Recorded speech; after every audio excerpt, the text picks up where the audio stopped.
significant contribution to Istanbul Finance Center's position as a global financial center. Distinguished participants, as the Participation Bank Association of Turkey, I would like to add that we will continue our efforts for the development of Islamic finance and its instruments all over the world. And I wish that public hearing session, which will be held today, will both contribute to the standardization activities, especially from the Sharia governance perspective. Thank you very much.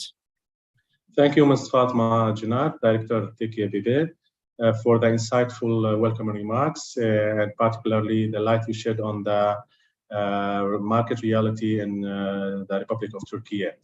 And also, we would like to extend our thanks for your support, the support that you have been extending to AAOIFI on multiple fronts. Now, may I also invite Mr. Sizay Toprak, expert, KJK, to deliver his welcome remarks. Mr. Sizay, please, the floor is yours. Thank you, brother. Assalamu alaikum. Distinguished participants, dear colleagues, ladies and gentlemen. First of all, I want to say Ramadan Mubarak to all of you. On behalf of the Public Oversight, Accounting and Auditing Standards Authority of Turkey, shortly the Public Oversight Authority, or the KJK, it's a true pleasure for me to welcome to you this very important public hearing event. And I would like to thank our colleagues from AAOIFI who have worked very hard to prepare for this event, and to TKKB for their collaboration. As you already know, an agreement was signed between AAOIFI and Public Oversight Authority on September 27 to ensure that the accounting, auditing, and ethics standards published by AAOIFI were translated into Turkish and placed into Turkish legislation. In this way, it's aimed to increase the quality of financial transactions related to Islamic financial sector, and to raise awareness about these transactions by contributing to the development of Islamic financial sector in our country.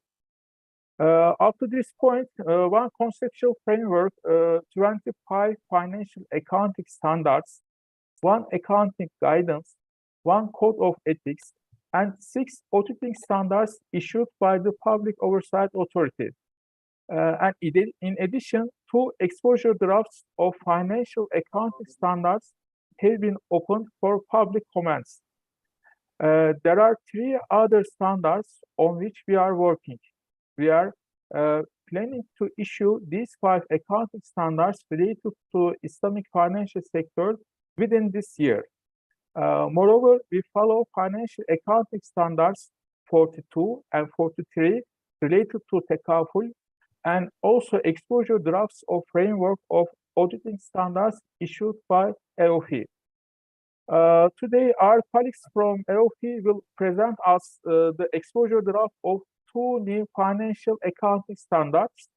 The first one is control of assets and business standard. As you know, its objective is to establish the principles of assessing as to whether and when an institution controls an assets or a business, both in the case of underlying assets of a participatory structure as well as for the purpose of consolidation of a financial statements of subsidiaries. The other exposure draft is off-balance sheet assets under management. And as you know, its objective is to establish the principles of financial reporting related to off-balance sheet assets under management. And again, thank you very much for your kind attention. And I also thank again to AAOIFI and TKBB. I trust that this public hearing will enrich and equip us with useful information about financial accounting standards and will contribute to Islamic financial sector. Ramadan Mubarak to all of you, and have a nice day. Thank you. Ramadan Mubarak. Thank you indeed, Mr. Sizay Toprak, expert KJK, and Ramadan Mubarak to you all over there. Thank you for the informative remarks and for the support KJK has been always extending to AAOIFI in multiple areas.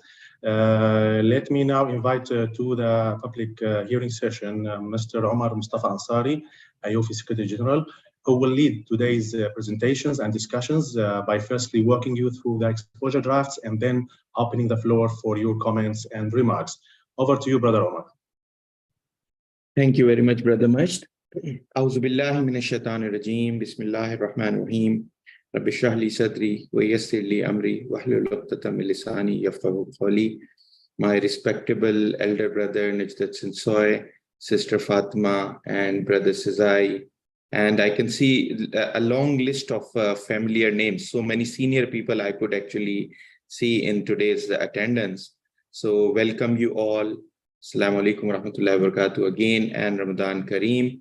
And I hope that, during Ramadan, holding sessions like this is not that easy, but we'll try to keep it as interactive as possible. There is more tendency of people sleeping during these sessions during Ramadan.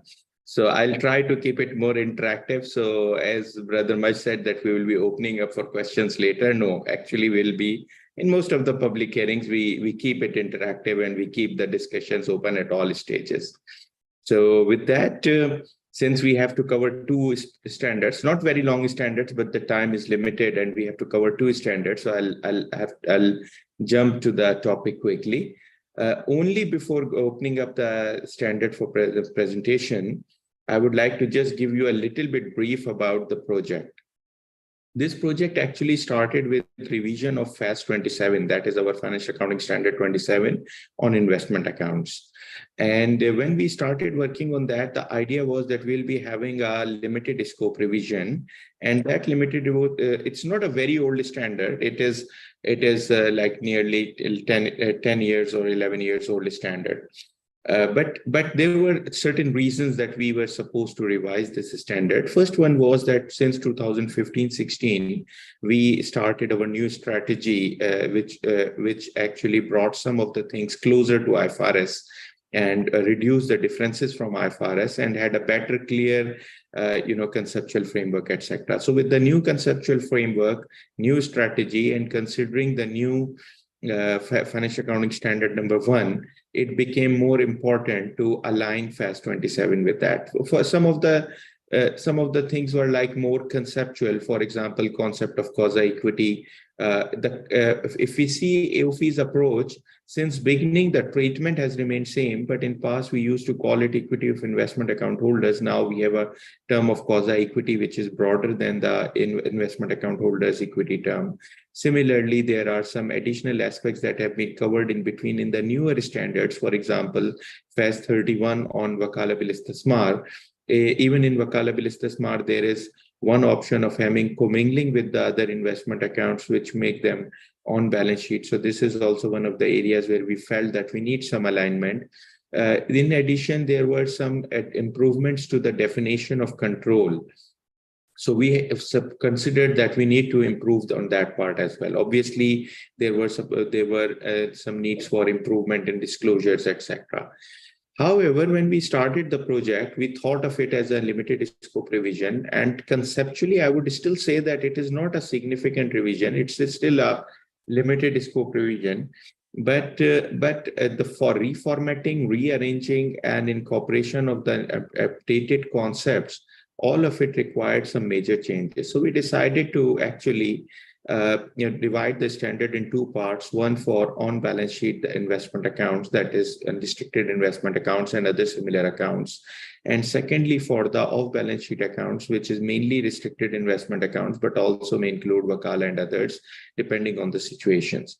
We considered this as the first thing, but in addition, when we worked on this project, we identified one area where I won't say that there is anomaly, but there is a lot of duplication and redundancies in AAOIFI standards with regard to the definition of control and its application.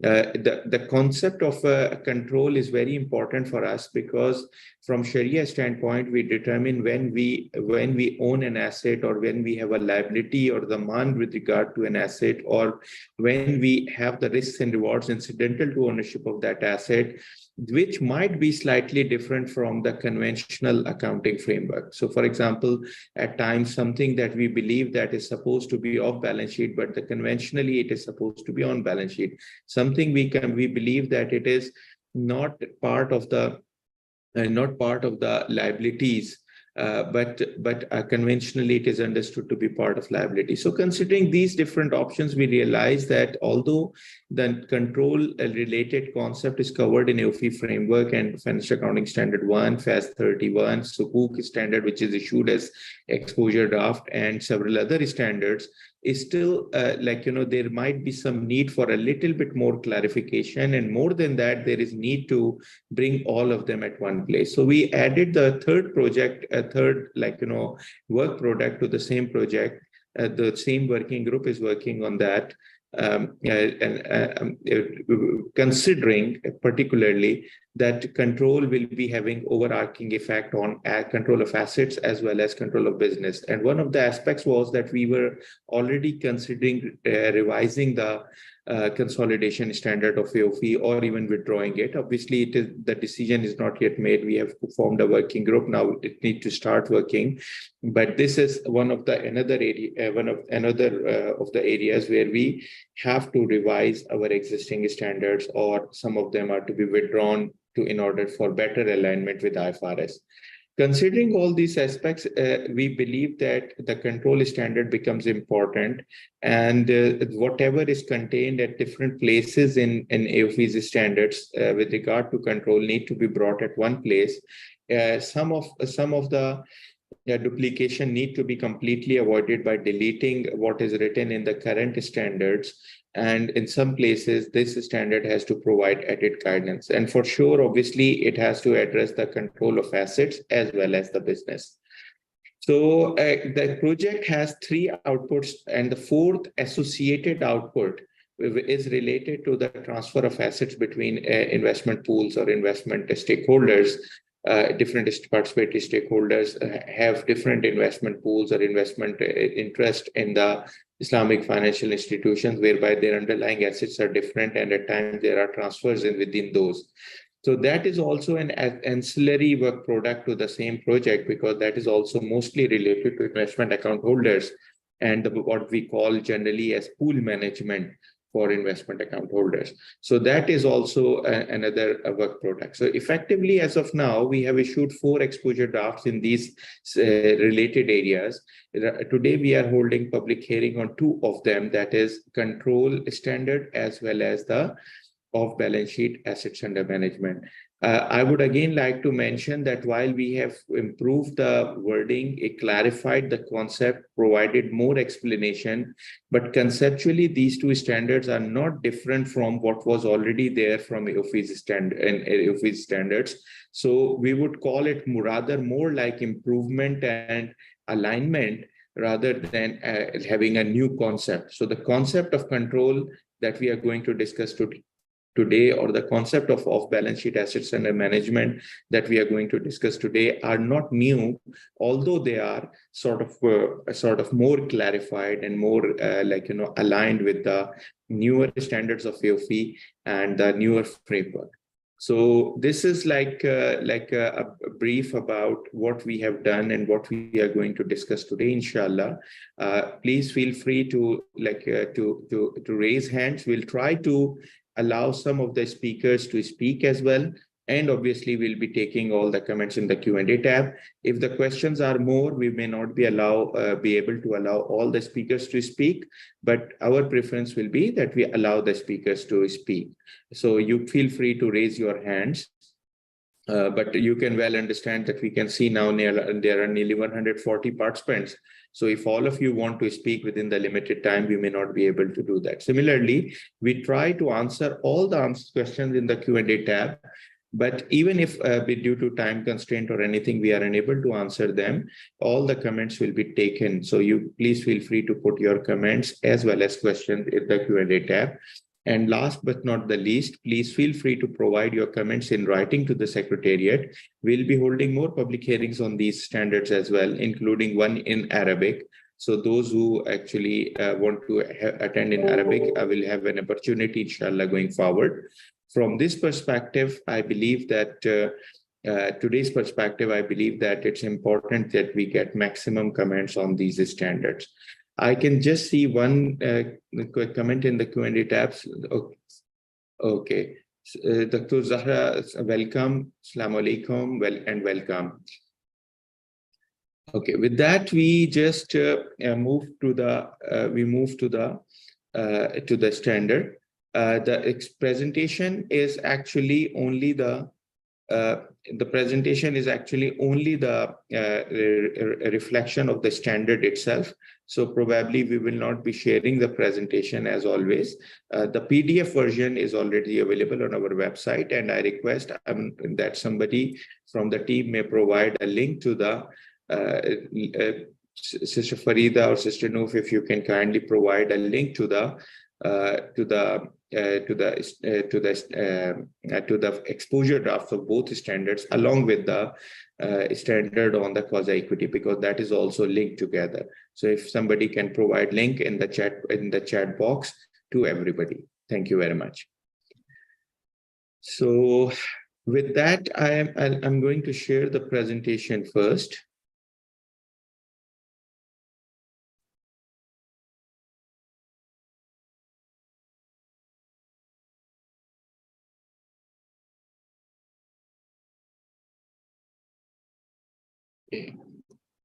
I'm sorry, I have two files open, so it's not picking up the right file.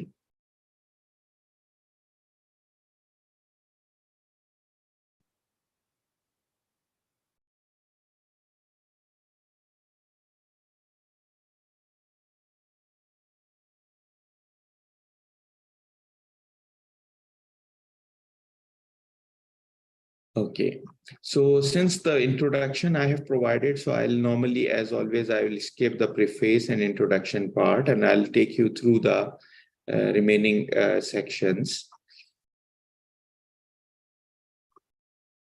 The objective of this standard is to establish the principles of assessing as to whether and when an institution controls an asset or a business, both in the case of underlying assets of a participatory structure, as well as for the purpose of consolidation of financial statements of subsidiaries.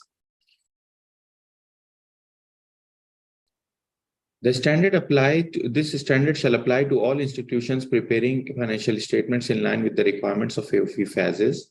The standard shall also be applicable to the entities being party to Sharia compliant transactions and structures, even if not included in the definition of an institution, insofar as allowed by the respective regulatory and reporting framework.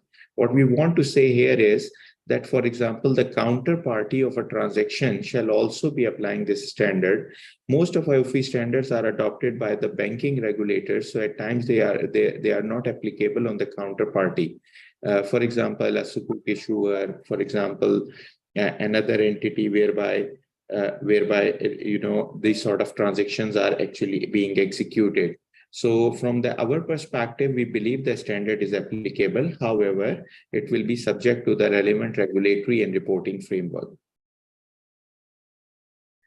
Definition. Control definition I'll take you through later in paragraph 5. Participatory structure is the type of contractual arrangement under which the parties to the contract share the profits, losses, and or residual interest in the net assets of the underlying assets or business.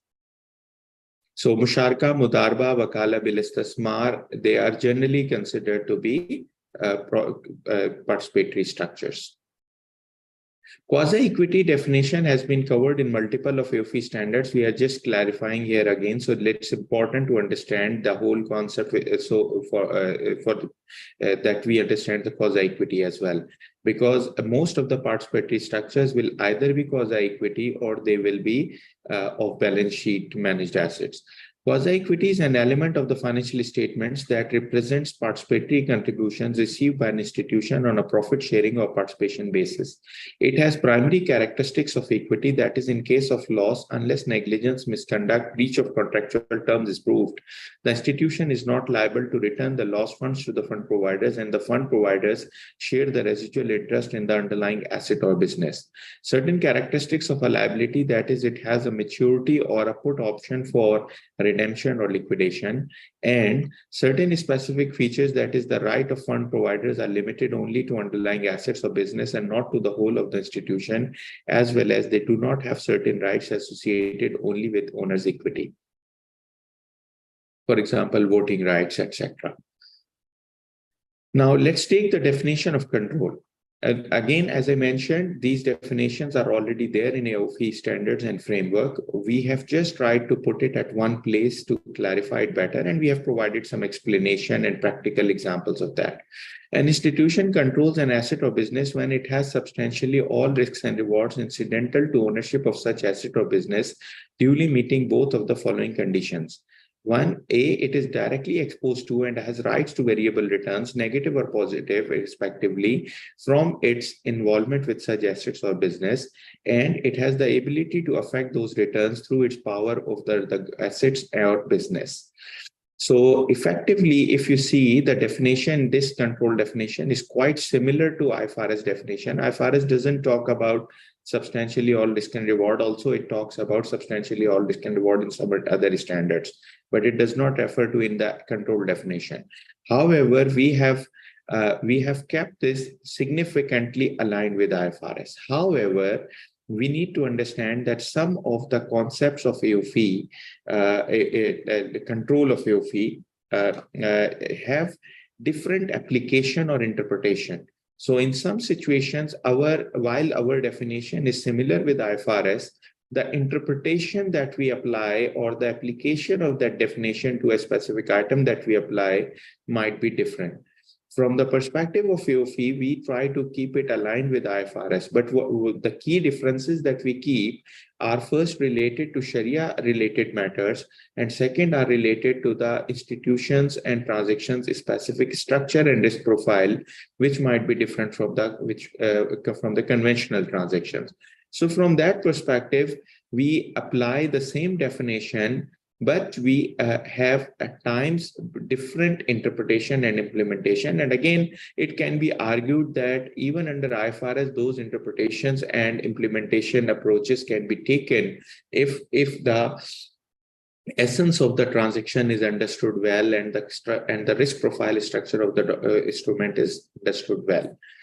Let me now take if we have any question answer in the Q&A tab. Brother Yusuf Sayed has mentioned, how do we interpret incidental to ownership? And excellent point, Brother Yusuf Sayed, and it's always good to have you in our public hearings and working groups. Thank you very much for joining in.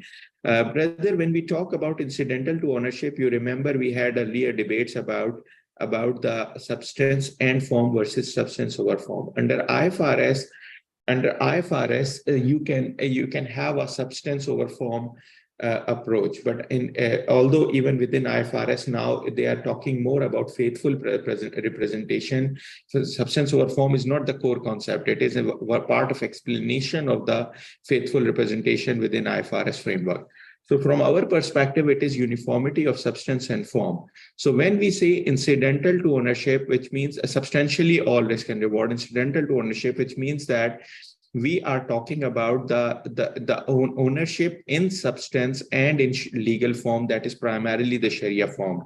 So there can be situations where the legal ownership in terms of like registration with the government authorities is not in the hand of the institution, but the institution, by virtue of the contracts, has the Sharia or based on Sharia interpretation, has the legal ownership as well. And in substance, all the risk and reward incidental to ownership are coming to that. So that is, those are the situations where we will consider that we have control and we have substantially all risk and reward. Now, the second part of this is that we have put two conditions. So we believe that for the purpose of control and for the purpose of assuming all risk and reward incidental to ownership, you need to meet both of the conditions below. A, it is directly exposed to and has right to variable returns. So if you are actually having the variable returns, that is primarily negative and positive, which means gains and losses and profits and losses from the involvement of such asset. And secondly, you have the ability to affect those returns, means that you have the governance rights of those assets. You have the power to govern those assets or those businesses. So putting both of these conditions together, you reach to the control definition. From Sharia standpoint, risk and reward is the term. Controls is not the term. Control is the accounting term. Sharia term is risk and rewards. So we have aligned the accounting term with the Sharia term, and we have kept it together. And then we have put these conditions to meet that. So from our perspective, control is equivalent to risks and rewards incidental to ownership, number one. Number two, it is achieved through these conditions. I believe I've been able to answer your comment. Thank you very much, brother.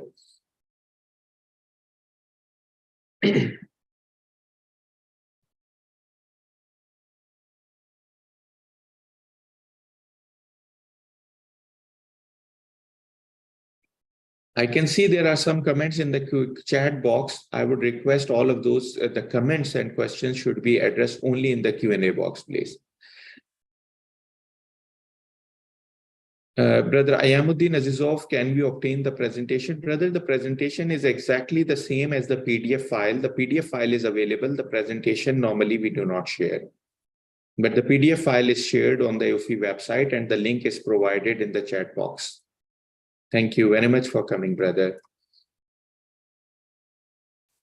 Now, in line with the definition of control, now we are explaining further, like, the definition above is similar for the best asset and business. But now we are trying to explain how it is interpreted in that context of assets and business.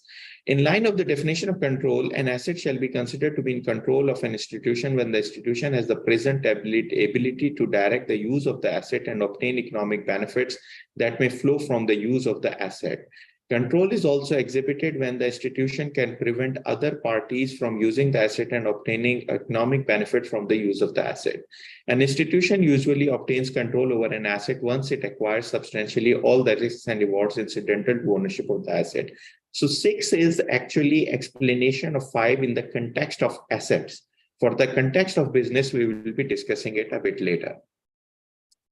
Then we are talking about how it is obtained. So normally it is through a contract. The contract has to be binding and consideration is either paid or becomes payable. Institution may lose control of an asset in various situations, including when the asset is sold to a counterparty, it is given to another party as a gift or through another form of tabarru, is lost, destroyed, or distributed, ceases to provide any economic benefit, for example, due to technological obsolescence or legal or other restrictions on their use. Institution shall recognize acquisition or disposal of an asset according to the respective FASs when it obtains or loses controls of an asset respectively. Sister Farida, please make a note of it. Here it is coming within the heading of losing control, although the acquisition and disposal both are under this heading. We just need to check if the heading is appropriate to be carried forward here. Okay. Just please make a note of it. An institution originating sukuk shall determine the extent of control by the institution over the assets underlying the sukuk instrument, depending on the structure, entailing contract, product governing the relationship of sukuk holders, the SPV, and the institution. We have issued a revised exposure draft of FAS 29. FAS 29 is near final, but we have issued it again because the Sharia committee had kept it on hold for the sake of finalizing the accounting standard with the Sharia standard. So probably our Sharia standard, which is now approved by the Sharia board in principle, and it is be going through the final formatting before we issue the Sharia standard on sukuk, the accounting standard we issued as exposure draft again. So some of the alignment with this standard and the FAS 29 has been done. FAS 29 actually refers for some of the for some of the products, etc., and some of the conclusions to other standards also. So we have to align this one with FAS 29 also with regard to the sukuk. So some of that work has been done, but we would like to invite comments together if we can have, because FAS 29 will go through public comments again. We have already requested public comments on that again, and we'll be expecting to have maybe 1 or 2 public hearings on that again as well. Control of business. Now, that was about control of asset. Now we are talking about control of business. In the context of control of business for the purpose of consolidation of financial statements, the definition of control, an institution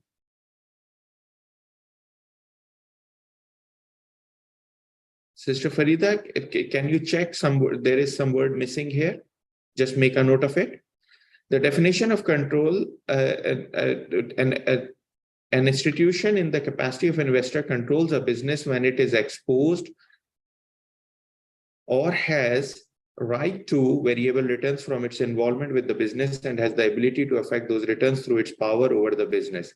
Thus, an institution controls a business if and only if the institution has all the following: power over the business, exposure or right to variable returns from its involvement with the business, the ability to use its power over the business to affect the amount of institution's returns. So first you have the governance rights. Secondly, you have the right to risk and rewards, and obviously to a significant extent. And thirdly, you need to have that power being able to affect your returns. Brother Omar, we have questions. First question comes from Ghalia Shumari. She says here, do the economic benefits include only the inflows or can also include mitigation of the outflows, such as reducing costs? Thank you very much, Brother Majd. I think her question first is, it is the second part of the question that you read. So the first part is about the definition of economic benefits. Adjusted, yes. Yeah. I think if you allow me to answer, see it. Okay, Sister Ghalia, first, thank you for coming in. Thanks for your comments. The first thing is that economic benefits are understood within AAOIFI framework and within the IFRS framework, although I think we have not defined them. And I think even IFRS does not define them, if I'm not mistaken. Now the question is, does it include the inflow or economic benefit include the mitigation of outflows? I think both are included. So there is no even it can be not only the inflows. The inflows and outflows are more related to the cash, but there can be advantages that cannot be counted in the inflows perspective. So that is correct. For that, mitigation of outflows can take care of some of that part. For example, I have an asset which is actually having its economic benefits, but those economic benefits may not be counted in terms of inflows and outflows. So if you are talking about inflows and outflows of economic benefits, that is correct. So, but not the inflow and outflow of cash. From the perspective of AAOIFI framework, I believe we have not defined. I don't think it is needed to be defined, but it's a good comment. Let me take this comment to the working group and we see if it is needed.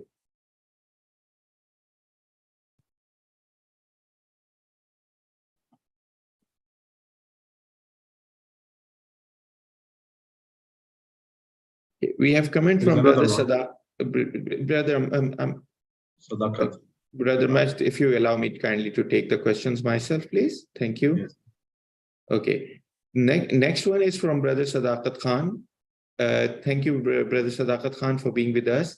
I would like to suggest another scenario to add as under D, if the asset is acquired against the settlement of unpaid financing debt from clients as per the court verdict. Thank you very much for your kind comment, sir.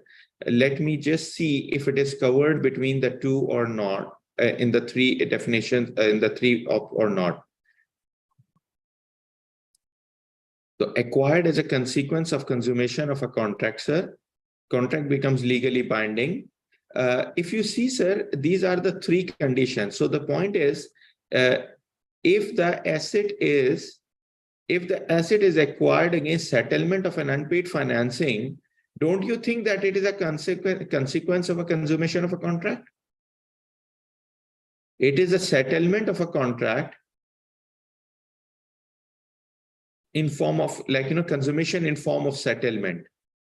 There was a receivable amount, and instead of receiving cash, you receive this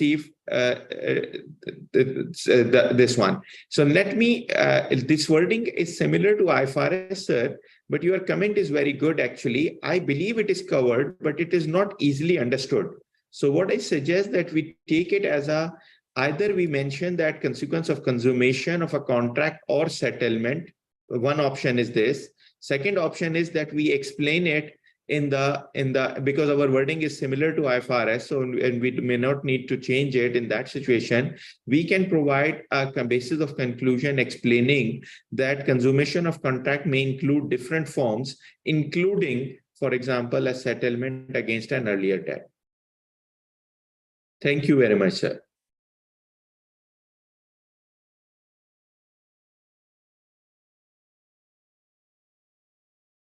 Sister Ghalia, you have raised another question about para 6. That is, the word may in paragraph 6 indicate that it is possible that the asset will not generate economic benefits. Therefore, it is enough to own the asset only to achieve control without generating any economic benefits. Sister Ghalia, actually, you need to go to the definition of asset then. The definition of asset is the first one that you need to consider in this situation. And I believe the definition of asset, if you allow me, it's an important point. So just give me a second. Let me refer to the definition of asset.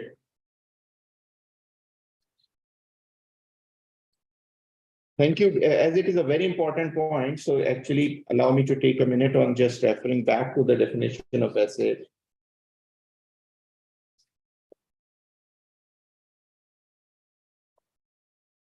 Asset is the present economic resource controlled by an institution as a result of past transaction, other events or conditions, and gives its future economic benefits.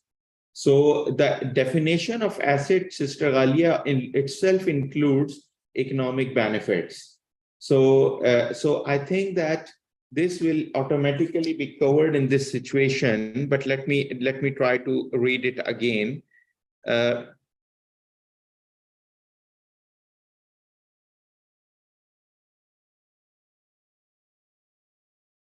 And obtain economic benefits that may flow from the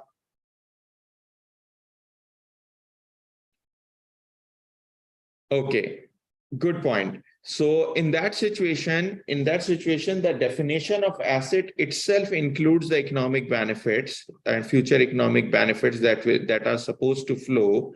So from that perspective, if we remove the word that flow from the use of asset, it's a good point. So we need to consider and now this is actually, to be honest, this is an English writing style. It's not making the flow of economic benefits optional, because this is the writing style that says that the use of the asset on obtaining economic benefits that may flow. So it is not about giving an option that may or may not flow. But still, I think that it is good if we can change this wording. Thank you very much for a very good comment, sister.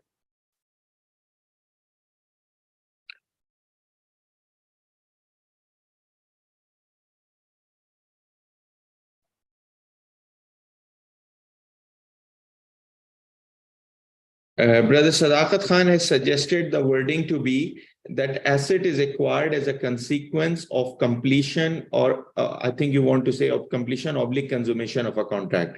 I think, sir, consummation includes completion, sir. Consummation include different forms. A consummation is a synonym of completion, but it includes different forms. So I think that, but we take your comment positively, sir. And we'll take it to the working group and see how and to what extent we can adjust it or we can explain it.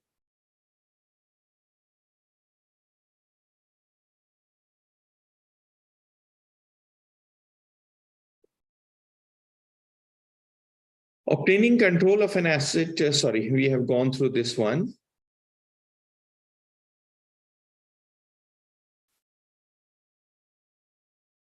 Okay.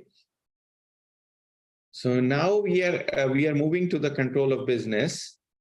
The institution may have the now we just go to the explanation of the definition: power, exposure or rights to variable returns, ability to use the power. So first thing is about power. When we say it is the power, we say power over and govern. So first we talk about 50% of the voting rights. And obviously, there is explanation to that. We have tried to align things to IFRS, has the rights to direct the activities of the business. Then the ability to exercise power is established at times, not even without the majority voting rights. So, for example, again, these things are aligned with IFRS, agreement with other shareholders, rights arising from contractual arrangements, institutions voting rights, de facto power, which is explained in para 17, potential voting rights, or a combination of these. Voting rights include those are accorded through shares or other equity instruments, as well as those are obtained through agreement with the business, other shareholders, or the business itself. Institution shall consider only substantive voted rights in its assessment of whether the institution has power.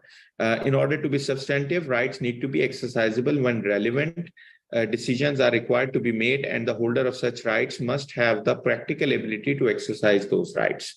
So these are the explanations, and again, most of these explanations that we are having here are getting close to IFRS. With regard to the assessment of control, there is another point with regard to the voting and other rights emanating from investment in the business during funded by institution itself and the quasi-equity. We believe that the quasi-equity is the assets underlying the quasi-equity are controlled and they are kept on balance sheet for that reason. So in that situation, if A entity acquires a B entity partially through shareholders' funds and partially through investment account holders' funds, which are quasi-equity and on balance sheet, this entity may still be considered in control and may still be consolidated.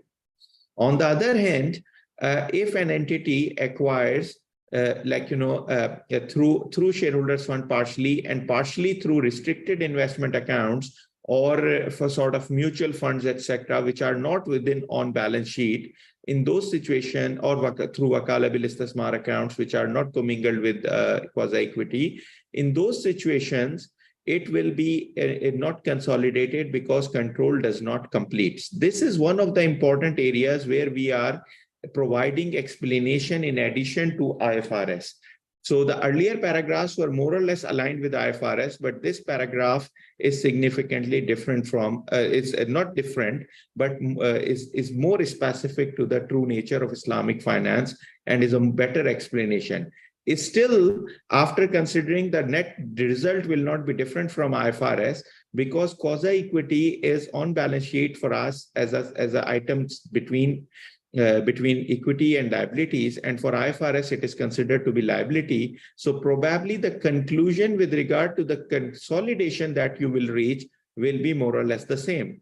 However, in any component of a business funded by the off-balance sheet assets under management, including restricted investment accounts or wakala, shall be classified as non-controlling interest and accordingly identified as such in the financial statement. So this part will not be considered a control part.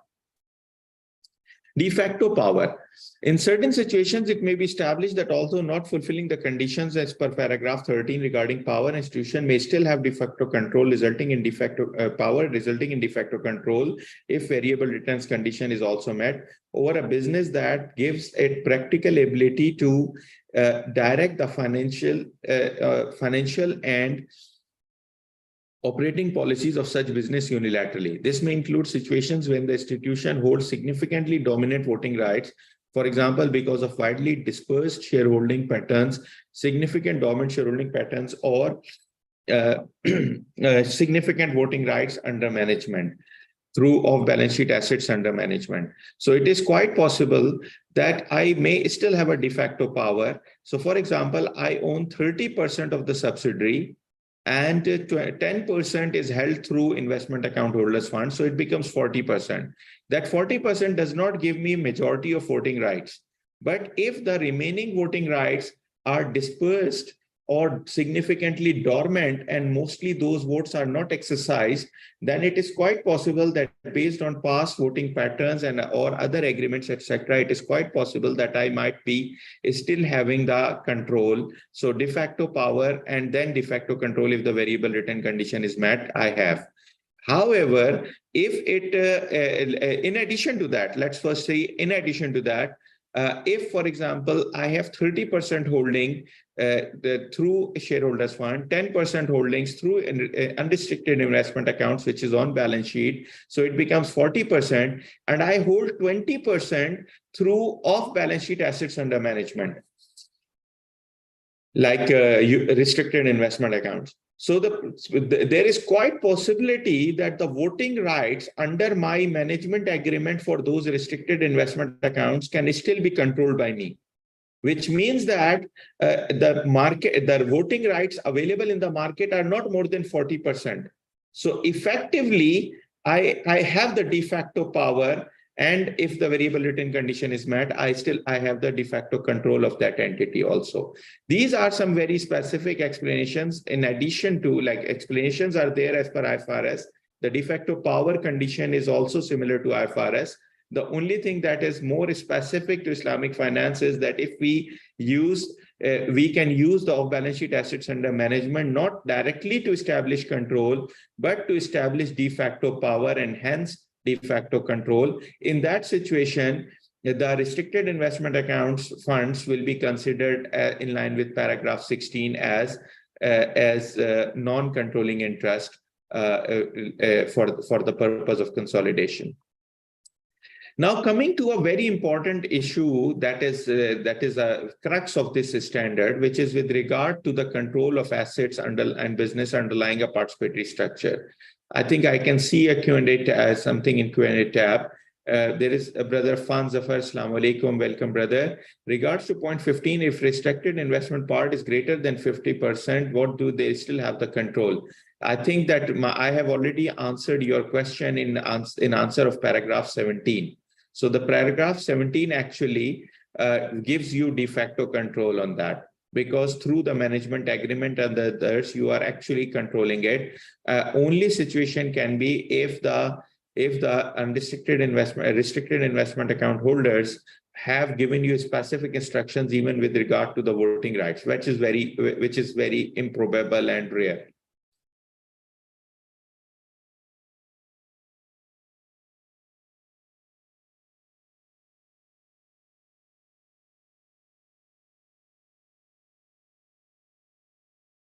Now, coming to this concept that Islamic finance mostly has, okay, my pleasure, brother Fan. Okay, so then we have a bit of more complication with regard to determination whether control is there and things remain on balance sheet with regard to different type of participatory structures. So we have musharaka, we have mudarba, we have restricted mudarba and unrestricted mudarba, we have wakala bil istismar. And these are at times wakala bil istismar is commingled with mudarba funds. So these are different sort of conditions that are to be addressed. From that perspective, the conclusion point is that the control does not include situations whereby the institution has the power of the business, usually through right to govern, but such power is exercisable in a fiduciary capacity and does not translate into variable returns for the institution itself. In such cases, the control with regard to such business does not rest with the institution. An institution may manage assets, liabilities, income, and expenses, including gains and losses related to participatory stakeholders on the basis of unrestricted mudarba or musharaka. In most circumstances, the institution commingles and or has ongoing rights to commingle these funds with its own funds and other funds at under its disposal. These funds are in the nature of quasi-equity, where the institution retains the risk in relation to the invested fund. The institution acting as mudarib or working partner has the ability to exercise power to make decisions in relation to use of and deployment of such funds. The institution in respect of these funds is directly exposed to and has rights to variable returns, negative and positive respectively, from its involvement with such business, along with having the ability to affect those returns through its power over the business or its underlying assets. In such case, the institution controls such business or its underlying assets. This is to explain one of the most important query that we receive time to time. Some people say that why you ask wakala to be off balance sheet? We put this control condition that wakala, unless even under IFRS, if there is a true agency, principal agency relationship, it can never be on balance sheet. Like a brokerage account with a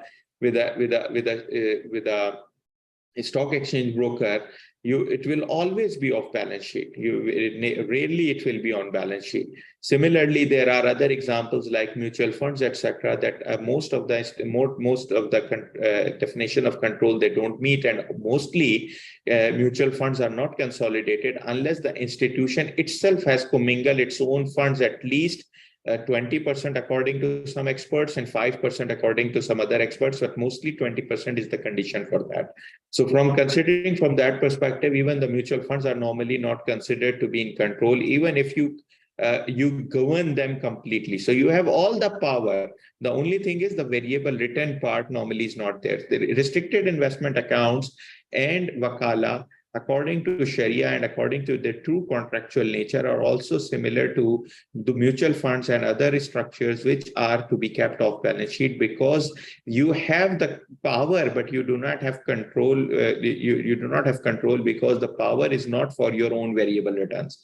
In case of Mudarba and Musharka, unrestricted Mudarba and Musharka, this paragraph provides why we actually have a conclusion that, again, there can always be thin line, because, you know, for restricted Mudarba, we say that for restricted Mudarba, you have the power, but you do not have the control because of variable returns, and your power is also exercised in a fiduciary capacity, given that you do not exercise a judgment of your own, rather you have to exercise the judgment within the parameters defined by the Rabbul Mal. Same applies to the Wakala bil Istismar. Even if in Wakala bil Istismar you say that we have an unrestricted Wakala, still the point is that the whole power that you exercise, it is exercised in the fiduciary capacity. So let me take you to this table, and for that, my apologies, the table cannot be shown completely on this presentation. So let me share it on the PDF.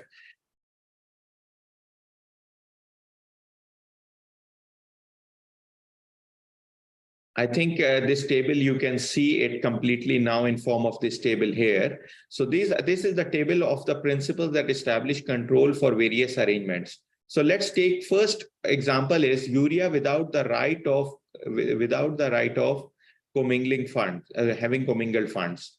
So if we see, you have the absolute decision-making power.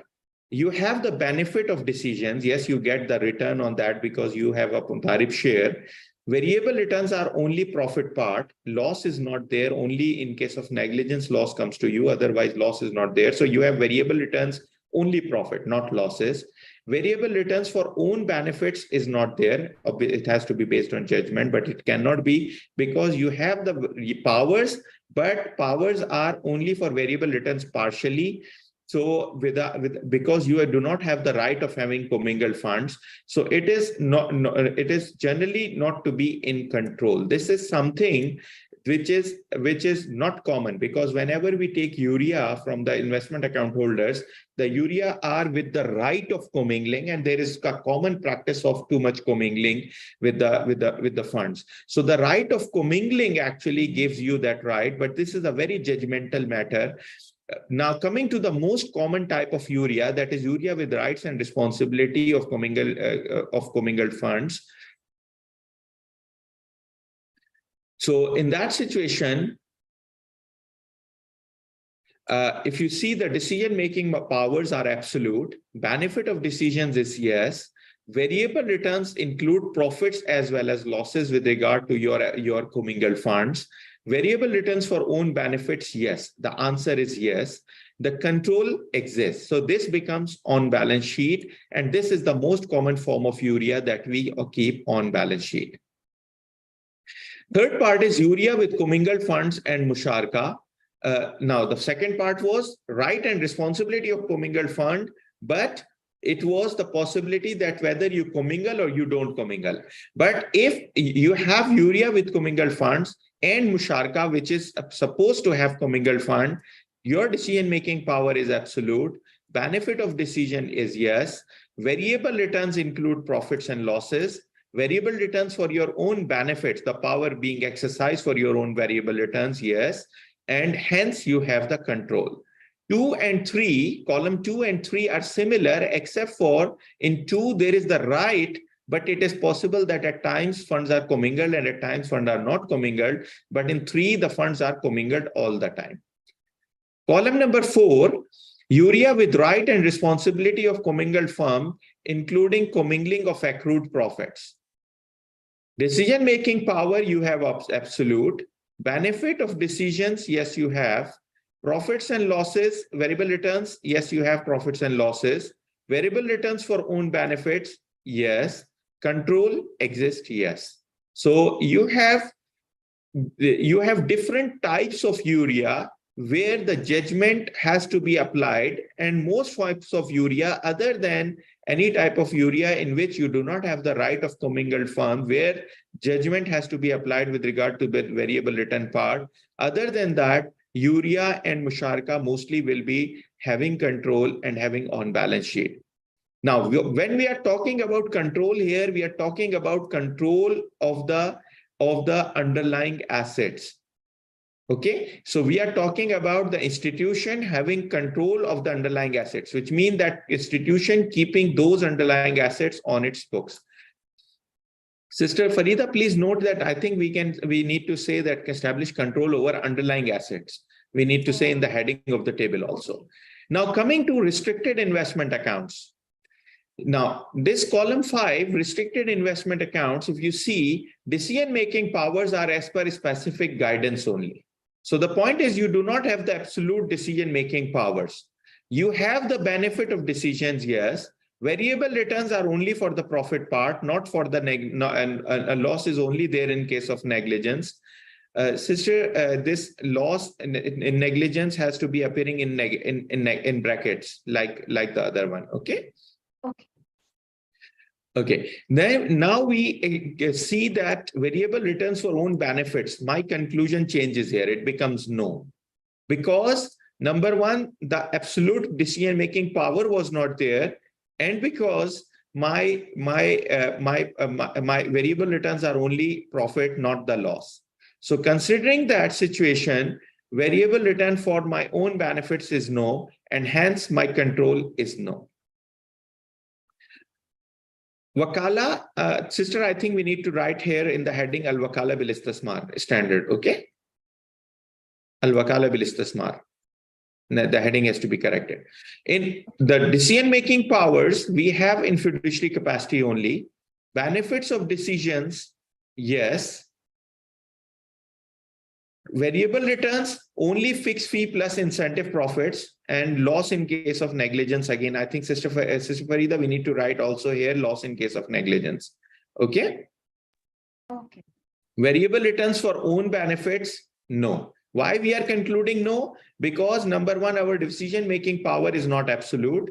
And secondly, we are having variable returns only in out of profit and out of as a fixed fee. We are not getting a profit and loss share directly out of the underlying assets. So wakala, they become off balance sheet. I think there is, Sister Farida, I think we should add another column here for the wakala of commingled funds. Okay. Okay. Yeah. I think this table need to be rediscussed with the working group because it was added towards the end after the board. So I think in the working group when we take the comments, we need to see this table again. All the conclusions are correct, but I'm just concerned about some like some captions and some some wording. That's it. Now let me take the Q&A on this one. So we are concluding. Now, only one thing I want to mention here, that there is wakala with commingled, wakala when we have the commingled funds with urea. I think that might not be still needed in this table, because the reason is that it becomes on balance sheet because of being commingled with the musharka or with the mudarba. It does not become on balance sheet by itself. So I think that we will still maybe it might still not be needed in this table, but the heading need to be corrected as wakala bil istismar, al wakala bil istismar. Okay, with that I'll take the questions now. We have comment from Zalika Milzan. Assalamu alaikum, sister. What definition of urea? Why there is so control in decision-making power, sir? Greeting from Indonesia. Welcome, sister, and greetings and Ramadan Kareem. The definition of urea is there in the other standard, which is related to quasi-equity. As I mentioned, all the three standards are to be read together, but obviously if we try to hold one public hearing for all of them, even for two, the time might not be sufficient. Today we have spent more than 1 hour already, and even the first standard is not completed. So there is no need to repeat that definition, but that definition is available, I believe, in the quasi-equity standard. That is, if you want, let me quickly summarize that URIA accounts are the unrestricted investment accounts based on unrestricted Mudarba arrangement, whereby the bank obtains, the Islamic financial institution obtain investor funds and to invest them in underlying asset with a discretion of investment opportunities, as well as with discretion of commingling its own funds. What I think this comment is 2 times, I think. Okay, I mean URIA without right of having commingled funds. Okay, now this is an important thing. The point is that we have received some queries in between from some of the experts that why you believe that URIA always on balance sheet and RIA always on balance sheet. Our earlier standard was written in a manner that it looked like that URIA is always on balance sheet, and RIA, if it meets the definition of on balance sheet, then it remains off balance sheet. Otherwise, it becomes on balance sheet. But there was a question, can URIA also be off balance sheet? So the point is that if I create a URIA account where my risk and reward is not mixed up, where I just keep the funds from those customers and I just put them in the assets, the discretion with regard to investment is in my hand, but my share is only in profits, no share in losses.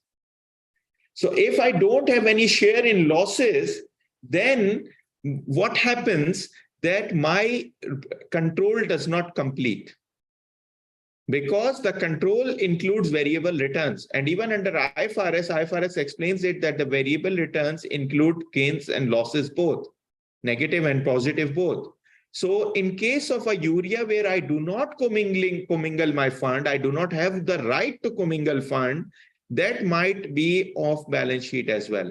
And that might also apply to some type of Mudarba Sukuk, where you can even say that the right of the Mudarib with regard to decision making for investment portfolio is completely discretionary in his hand.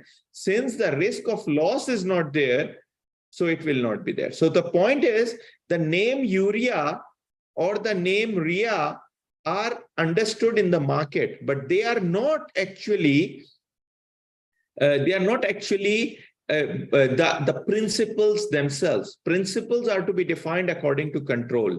So this first column, it is actually an explanation of our earlier standards and explanation of the concept in line with IFRS. We don't believe that there will be too many of the URIA accounts that have no right of commingling funds, but if they have the right of commingling funds, or if they have commingled funds, obviously they will become in like column 2 and column 3. But if they are not having a right of commingling funds, then in that situation, since they do not meet the variable return condition, they should be off balance sheet. This is something that we have actually explained first time in this standard, in this table now. And this is something that is in response to some of the questions and debates that were there on treatment that AAOIFI is having with regard to on-balance sheet and off-balance sheet investment accounts. I hope this serves it answers your question, sister.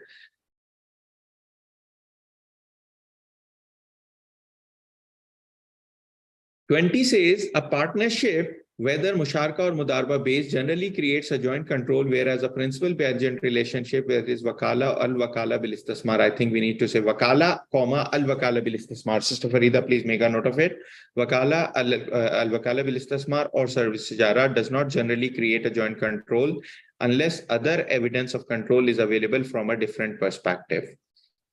Now coming to variable returns. For the purpose of the standard, control does not include situation whereby the institution has power, that such power is exercisable in a fiduciary capacity, and not the variable returns for this purpose. The contractual or constructive right to variable returns does not effectively result in control by the agent, as the return is not completely variable. It does not turn to a loss to the agent, and the power is exercised on behalf of the principal. This is actually the explanation of of that urea without commingling right issue. Now, let me take you back to the presentation. Again, the presentation is the same as the standard. Only thing is that we are, okay, where we were.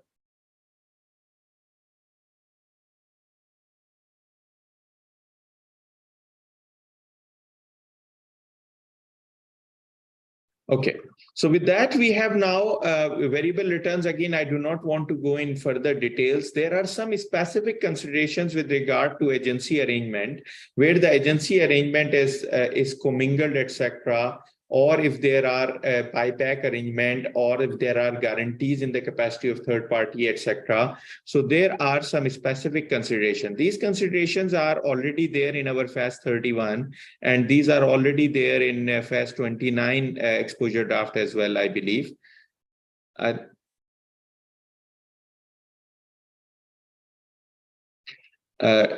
Brother Basiru Dayub, I think you can see now from my screen, the table I had to show in one page, so that's why I had to refer to that one. But I think here you can see my screen, the Zoom is okay.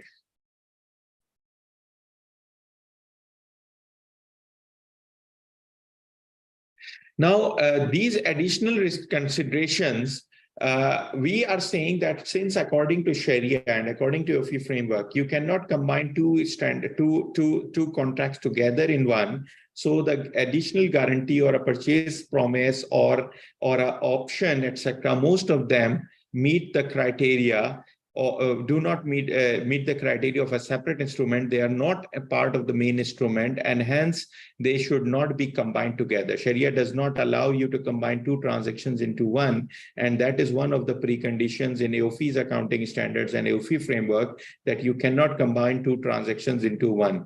So from that perspective, the effect of any guarantee, any purchase undertaking, or any other Sharia compliant sort of model has to be considered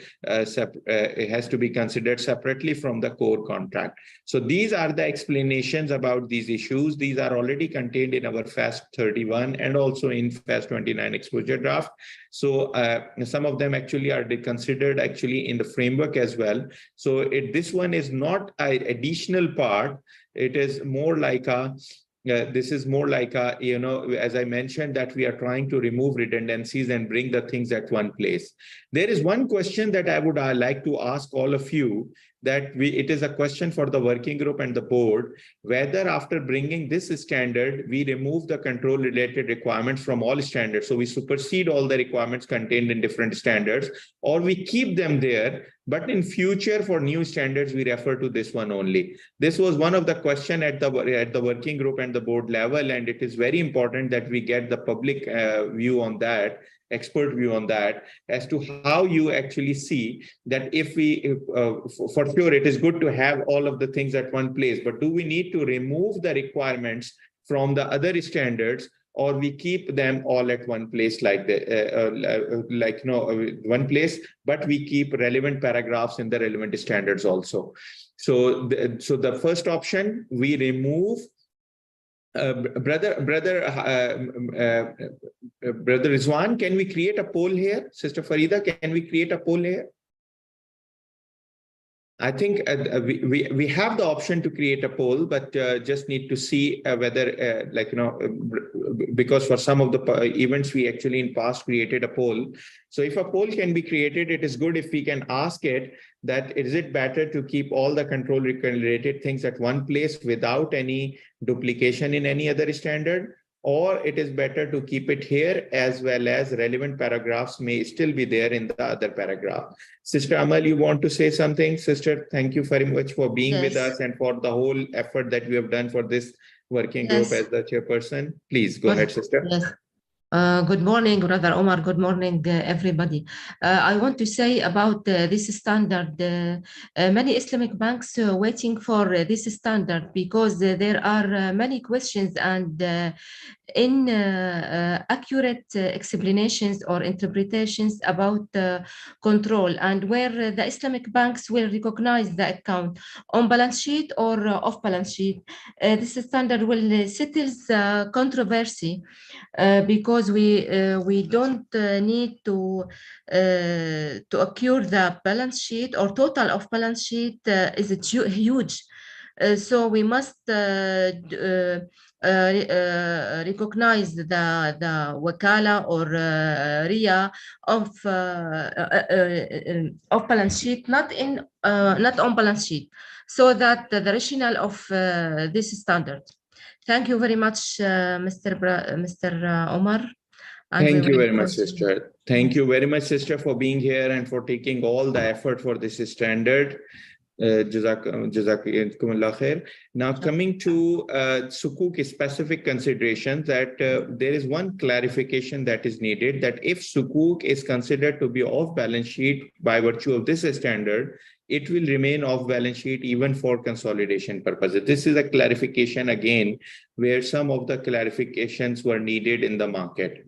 Now, this standard is a conceptual standard, not a product standard. So it has been decided that this will be effective immediately. Again, we can ask for comments on this one, like on the effective date, that what do you think about it? But as a matter of policy, we decided that this will become effective immediately.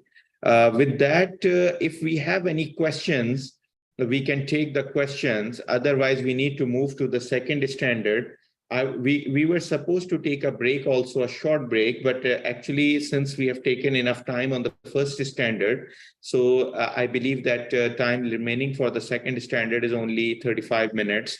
So I'll prefer to take any questions remaining on this standard before moving to the off-balance sheet assets standard, and we'll prefer not to take a break for now. Salam, dear brother Omar. Thank you for your presentation. Sir, thank you very much for being here with us. Salam. I have a question about the table. It is a very useful table in the standard. When we refer to unrestricted and restricted investment account, that is relevant to 27, FAS 27. Yes, sir. What about if there is mudaraba contract between the fund and takaful operator? Sir, thank you very much. Actually, this cover? Exactly. It's an excellent question. We addressed that in FAS 42, and we believe we kept it because we said very clearly, we kept the participants' investment account either based on wakala or based on mudarba separately. But we said that if a commingling right is there, only then you bring on the institution balance sheet. So what is happening that for the takaful FAS 42, what we have, first we have the balance sheet of the institution, that is the operator, takaful operator. Then we have the balance sheet of the participants takaful fund, which is not to be consolidated ever, because you are not allowed to share any profit or loss from that. You can only take wakala fee on that. So that is always to be kept separate. So that is type of off-balance sheet, but obviously because of the nature of takaful, we gave it a different name, but it is technically off-balance sheet. We did not bring it to the main balance sheet of the operator. The third is participants investment fund. Participants investment fund applies normally to the life takaful, where in the life takaful, where we have the long-term investment funds.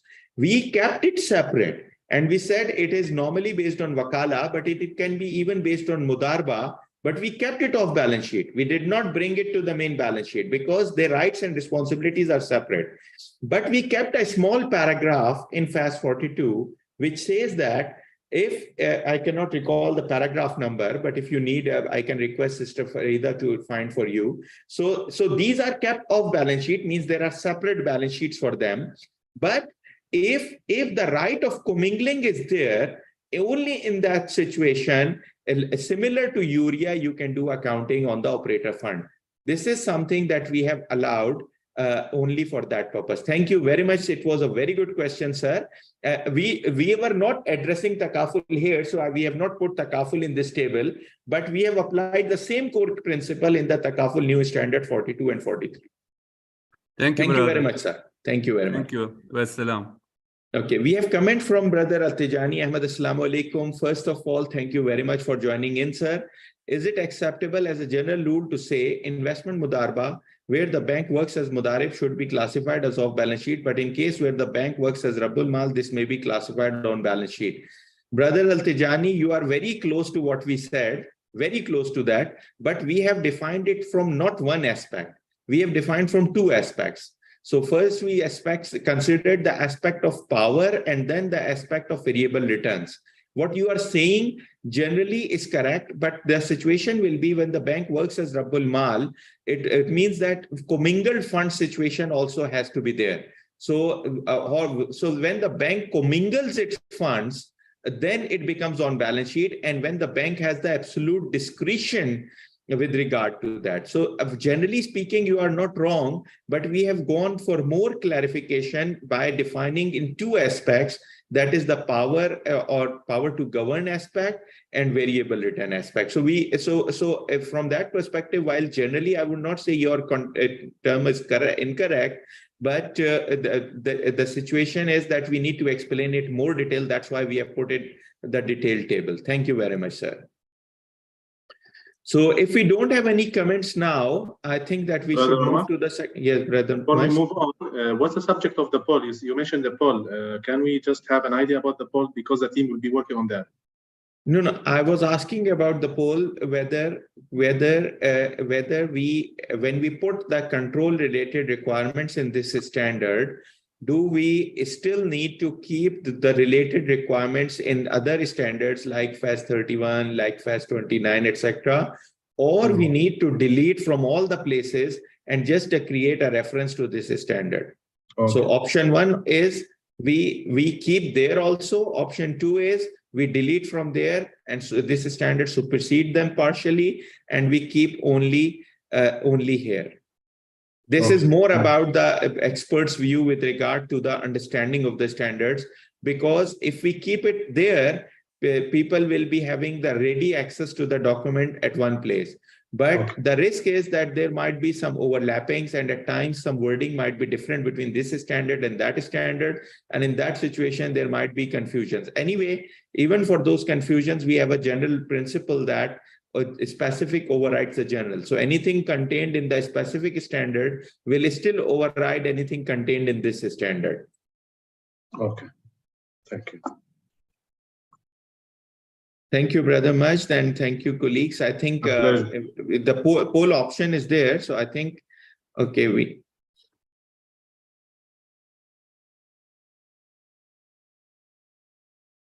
Sister Niket has put a comment on the chat window. Sister, you should have preferably put it in the Q&A tab, but let me quickly see it. Can there be some reference of the standard over there to create the link? Yes, sister. If we delete from there, obviously we'll create a link to this standard. This is clear. So deleting means creating a link to this standard and creating a reference to this standard. Thank you very much.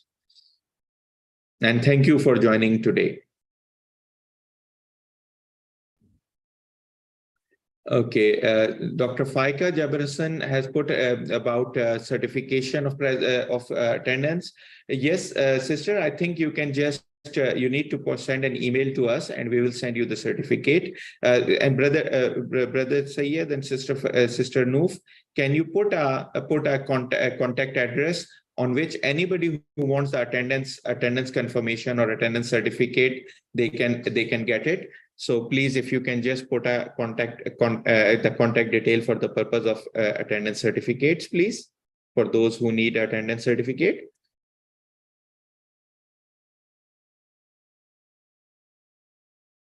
Shall we launch that poll?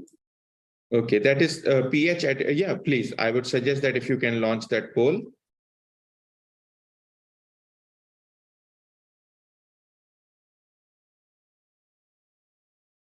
Okay, so keep related reference to other stand.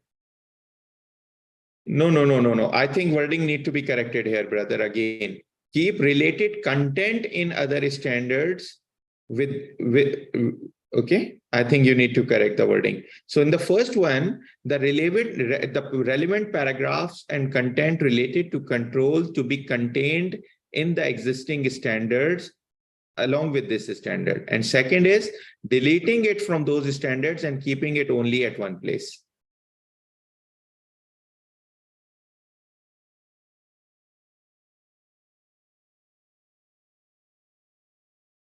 Okay, let me share my presentation for the second standard. In the meanwhile, the poll will be there, and you guys can respond to the poll.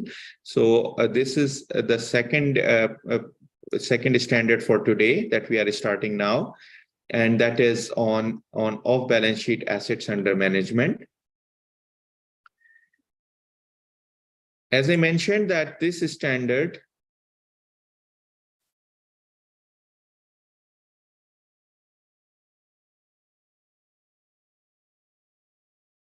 I believe you can see the presentation now. So as I mentioned, this is this is part of the project whereby FAS 27, current FAS 27 will be revised and improved. So the quasi-equity standard and control standard are to be read along with this standard. It is not complete in itself. But if we had put only one standard, it would become too long. And control standard, we want it to be separate anyway, because it is not related to only investment accounts, but it is related to so many other areas like wakala and even other mudarba and other transactions. It will have its own impact. So from that perspective, I would like to take you to the standard itself. Basic introduction I have already provided in the beginning. In a nutshell, if you ask me in a nutshell, what is the difference? So let me quickly take you to the concept where we have identified the differences in IN 6. Criteria for characterization as off-balance sheet asset under management based on control is defined, and unlike the previous standard, structures other than those based on restricted mudarba have been included in the scope. So that is one. Various definitions, such as in respect of fiduciary capacity of balance sheet asset under management, as well as off balance sheet investment accounts, are aligned with the idea of control and AAOIFI conceptual framework. Sister Farida and Brother Majd, if you can make a note of it, I just want to make sure that when we discuss this control, I think we aligned the things, but I just want to make sure that we don't miss out that thing, that unrestricted investment accounts without commingling right will also be off balance sheet. So from that perspective, we just need to keep a reference between the two standards. This is just one thing that we need to make sure that we don't miss out. The definition and various definitions, such as in respect of fiduciary capacity of balance sheet assets under management, as well as of balance sheet investment accounts, are aligned with that of AAOIFI control and framework, conceptual framework. The requirements as prescribed for selection and application of accounting policies for the purpose of off-balance sheet asset under management to be consistent with the institution overall accounting policies developed in line with relevant AAOIFI FASs. Presentation and disclosure requirements for the institution are improved, including requirements to prepare and present a statement of change in off-balance sheet assets and under management as a primary financial statement in line with FAS 1. FAS 1 even earlier had the restricted investment accounts statement, which is improved now in form of a statement of off-balance sheet assets under management. Those of you who have read FAS 1 or who have been part of the public hearings of FAS 1, for them, we just want to clarify that it is mainly alignment with the new one and expanding the scope, because the off-balance sheet assets under management may include wakala bil istismar also, and may include certain other assets also. Some very important aspects of financial reporting, for example, impairment and risk commitment situations have been included, because earlier what happened that FAS 30, which is on impairment, credit losses, and onerous commitments, that is actually that has provided an exclusion to the investment accounts which are off balance sheet, considering the concept that the real risk and reward related to those is directly related to the investment accounts. However, this standard has addressed this issue in more detail with regard to certain aspects, and actually there was an understanding of that the completely impairment will be ignored on these investment accounts underlying assets. So we in between we had received some queries from auditors and Islamic financial institutions, which we had clarified at our end, at the Secretariat's end. But now we have tried to include some of those specific conditions in the standard itself, so that the clarification is not needed every time. Rather, those things are clarified in the standard itself.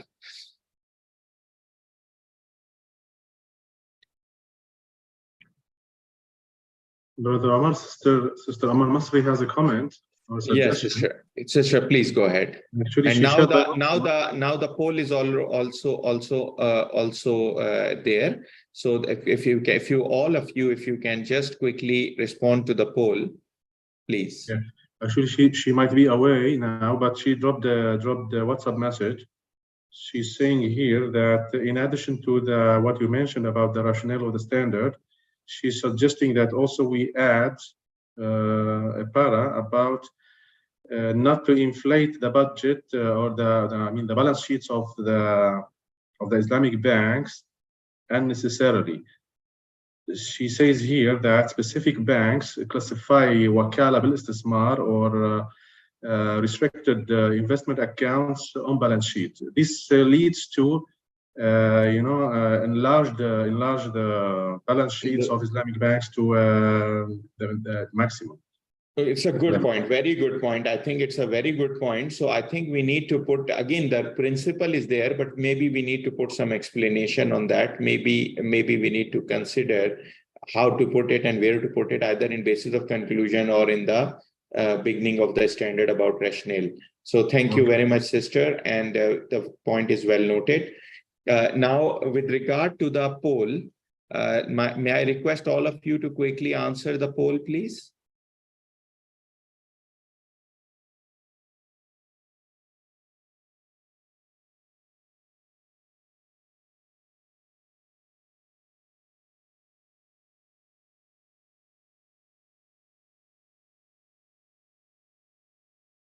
Brother Omer, this issue looks like an issue covered in conceptual framework, and that issue in the standards, isn't it? Dr. Najdat, I think if I understand your question correctly, it means that you are thinking that this is not covered in the framework. Are you asking this? No. Okay. About this pool. You are asking a question either to keep relevant control definitions in the relevant standard or delete it. Yeah, because the point is that when we are doing these things, sir, if, for example, if 4 or 5 standards are having the control definition and control related explanations, so first thing is there is some duplication that is relevant to that standard, but there is duplication. So the question is, this standard will be there now. Now, after having this standard, do we keep those requirements there or we delete those requirements from there? I say that we can make an analogy. In conceptual framework, we have some definitions. Do we refer to conceptual framework? Or some of them are repeated. That is correct. We can use same methodology. Like in concept. It's a good comment, sir. I think it's a good comment, and I think even board had the same, that we actually might need to keep some of the things there also. Like in the framework, you have something, but you keep there also. Only thing is that we are afraid of having a. Okay, Sister Farida, let's have. I think have people responded to the poll? Are we having the poll results? Yes, 70 are saying to keep the related content and 30 are saying to delete it. How many are saying? 70-30. 70 are saying to keep it. 70. Yeah, 69-31. Only 31% are saying to delete.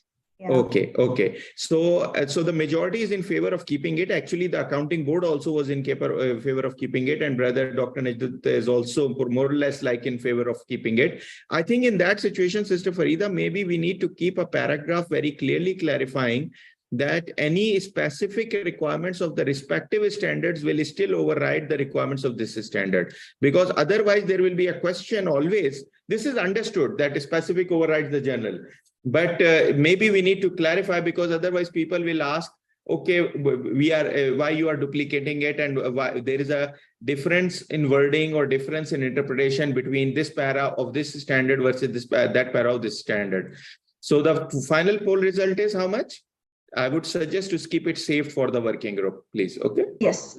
Take a screenshot of that once it is done. So take a screenshot of that. But majority is in favor of keeping in the relevant standards also. Thank you very much, everybody. So now let's go back to the standard on on the off-balance sheet assets. Let me take a liberty to quickly explain the standard, because now the time is a bit limited. We have understood most of the core concepts we have understood. So any of the financial reporting requirements, most of the financial reporting requirements related to off-balance sheet are to be covered in this standard. Obviously, FAS 1 already covers some of the requirements, including the main format. And in the FAS 1, the illustrative financial statement that we have issued, there is a format attached. Sister Farida, what was the decision of the board? Was the format attached as appendix in this one also or not? Yes, brother. It is in the PDF. You will find the appendix D. Yeah, I think that it was a decision that as an illustration, there will be an appendix on that also. So I'll quickly show you in the PDF also that one.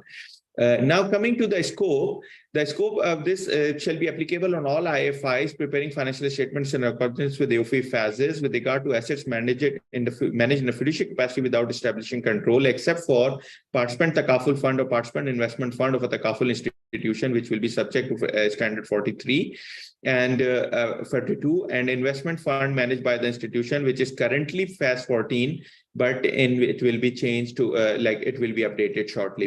We started the project some time back, but it was not on top priority, so it was put on hold. But now we need to finalize that standard also. Now, fiduciary capacity is the capacity to act in good faith on behalf and for the benefit of another party with a duty to preserve trust. This is a very important definition. So the fiduciary capacity can in some of the transactions are in pure fiduciary capacity, like restricted and mudarba, like wakala bil istismar or general wakala. So those are purely fiduciary capacity according to this definition. So from our perspective, most of the assets which are purely in fiduciary capacity, and I think I would like to clarify here that people should not mix up fiduciary capacity with fiduciary responsibility. The point is that, and Sister Farida, I think make a note of it. I think we need to explain it in the basis of conclusion also, because I have seen people confusing between fiduciary capacity versus fiduciary responsibilities. So even an employee working in an institution has fiduciary responsibilities towards the institution. Even if I'm working with a musharka, I have fiduciary responsibilities to some extent. But when we talk about fiduciary capacity, it means that the fiduciary responsibilities together make the capacity of the person or the party as a fiduciary capacity, which means that the overall capacity comprises of the fiduciary responsibilities. While in other situations, it is quite possible that some of the fiduciary responsibilities are added to the core capacity. So the core capacity can be different from a pure fiduciary capacity. This is something that needs to be explained and understood. For sure, experts have a good understanding of it, but for the public at large, we might need to provide some more clarification on this, because some people have asked questions in the past. So I think more explanation might be needed in basis of conclusion or as an explanation to this definition. Off-balance sheet assets and management are understood, which are managed on behalf of the investors in a fiduciary capacity, but not under control of the institution, and include participatory investment instruments and off-balance sheet investment accounts. Off-balance sheet investment accounts are investment accounts that meet the definition of off-balance sheet assets under management in line with the conceptual framework, including those offered and managed by institutions that are not under control of the institution. Can you share screen? It's not I think shared. Screen was shared. Okay, you can't see the screen? I cannot see it. Okay, thank you. Thank you for reminding, because I think I shared, but maybe because of the poll, it was stopped sharing. Okay.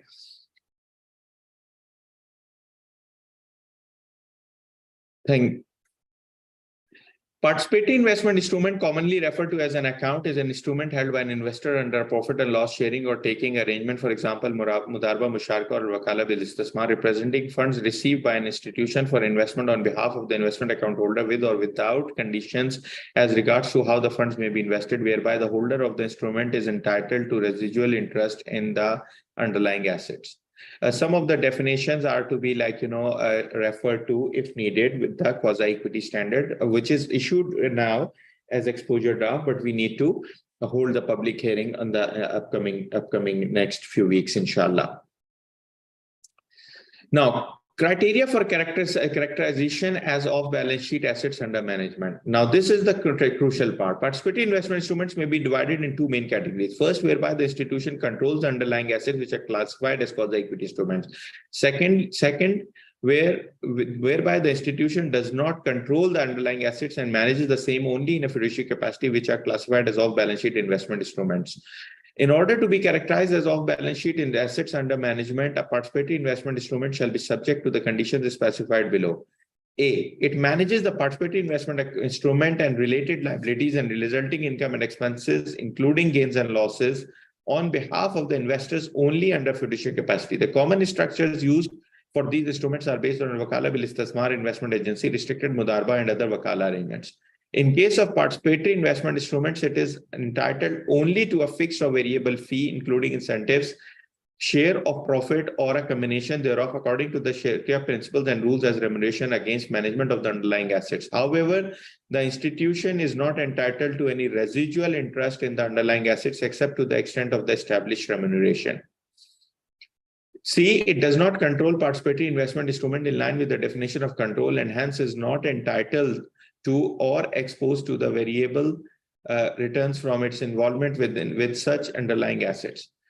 D, a mudarba shall be considered a restricted mudarba if and only if the Rabbul Mal has reasonably restricted the independent decision-making powers of the mudarib in respect of the management of the mudarba investments. The conditions specified in paragraph 5 shall be tested against the following common criteria.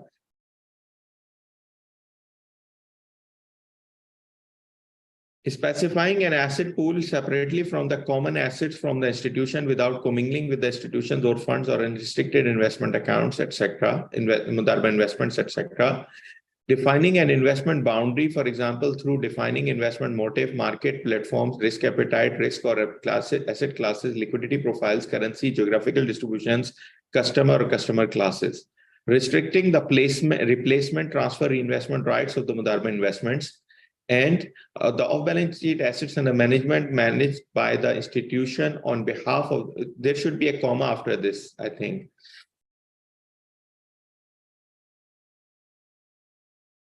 Okay, just make a note of it, Sister Farida. I think comma is not necessary, but it is management managed, so it might be comma is needed. By the institution on behalf of investors shall be considered as a separate virtual reporting entity for recording, monitoring, and reporting purposes.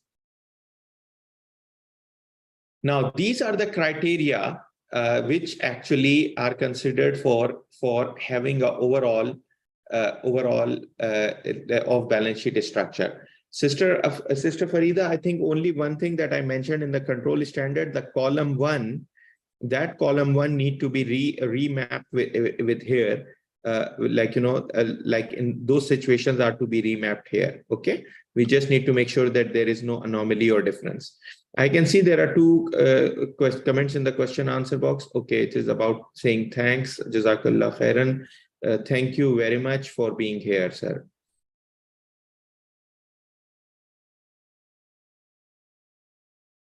Now, recognition, derecognition, and measurement.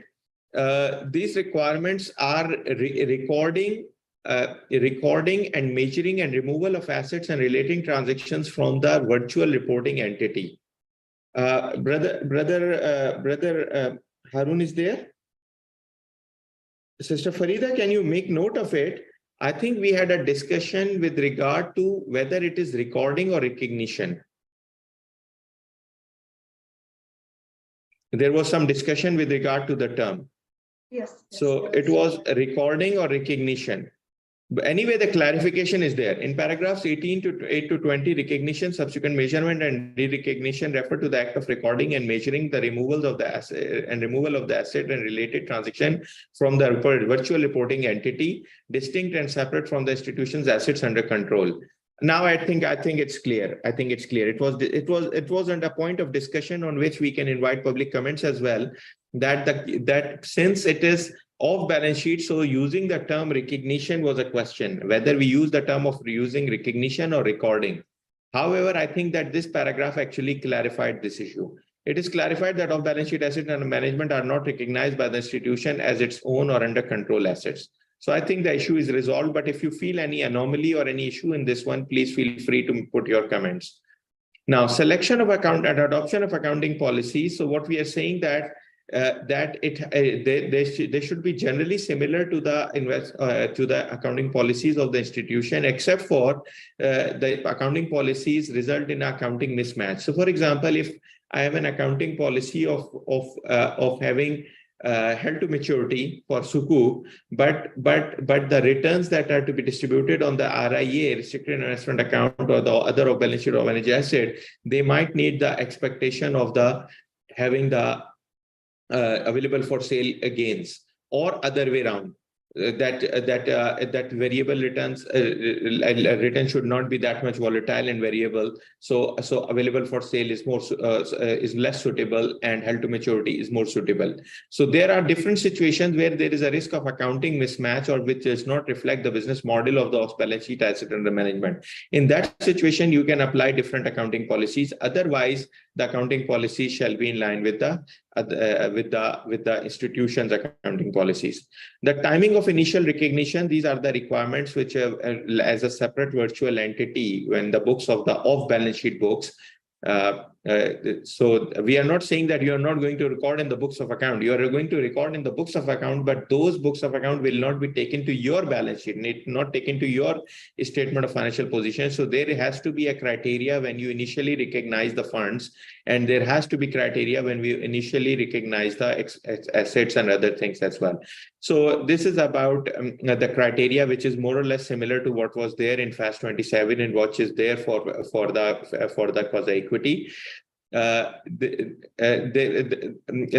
initial recognition amount shall be the fair value of the consideration received. Normally, since it is received in cash, so the fair value is equivalent to that amount.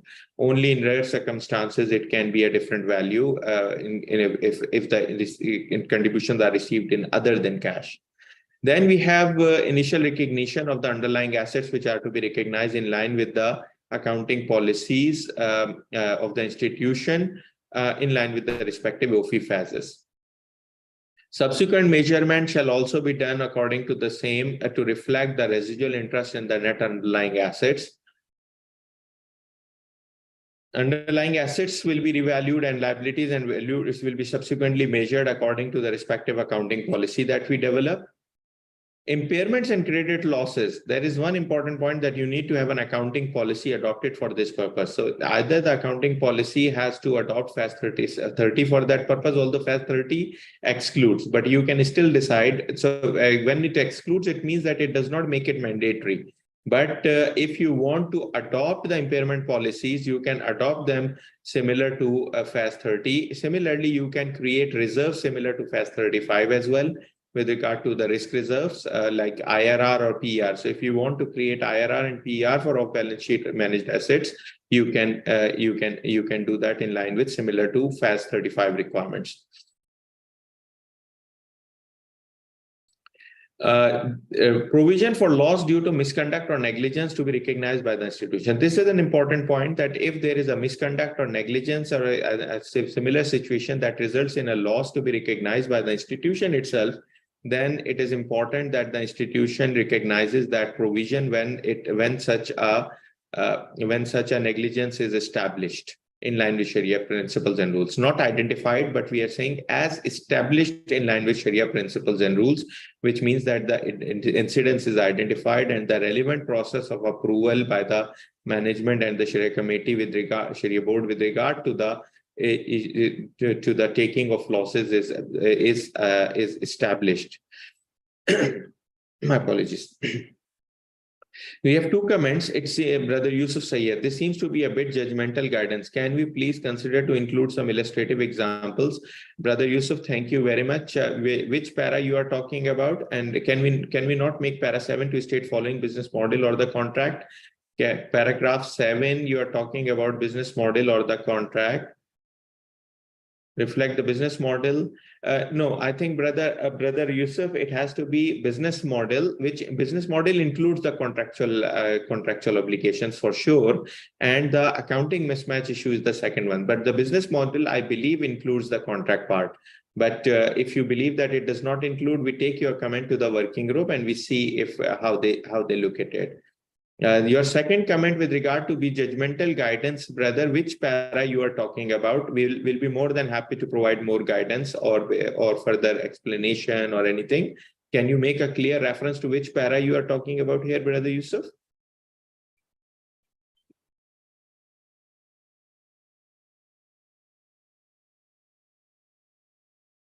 Okay, for the products part, I think we can do that.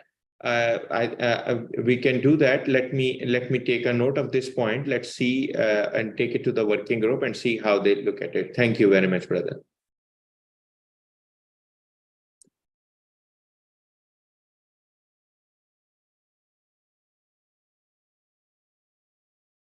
Okay. So then we come to the timing of initial recognition. Sorry, this one is done. My apologies. We have now there is this subsequent measurement. There is one part for the provision for the institution that we have done. There is another reassessment. This reassessment is, in rare circumstances, the institution may need to inject its own funds in the participatory investment instrument, but especially in the case of bridge financing or when the put option is exercised partially by the investors before the maturity of the underlying asset. In such case, the institution shall make a reassessment whether the funds are in the nature of receivable by the institution and payable by the virtual entity and are not eligible for accrual of any return, and proportionate ownership is acceptable and ascertained. Or investment in institution is in the nature of and at par with the other equity investment or investors of the virtual entity, or multi-level investment arrangement exhibiting the characteristic described in relevant FASs are to be presented accordingly. So these are the situations where you need to do a reassessment whether it is still off balance sheet or not.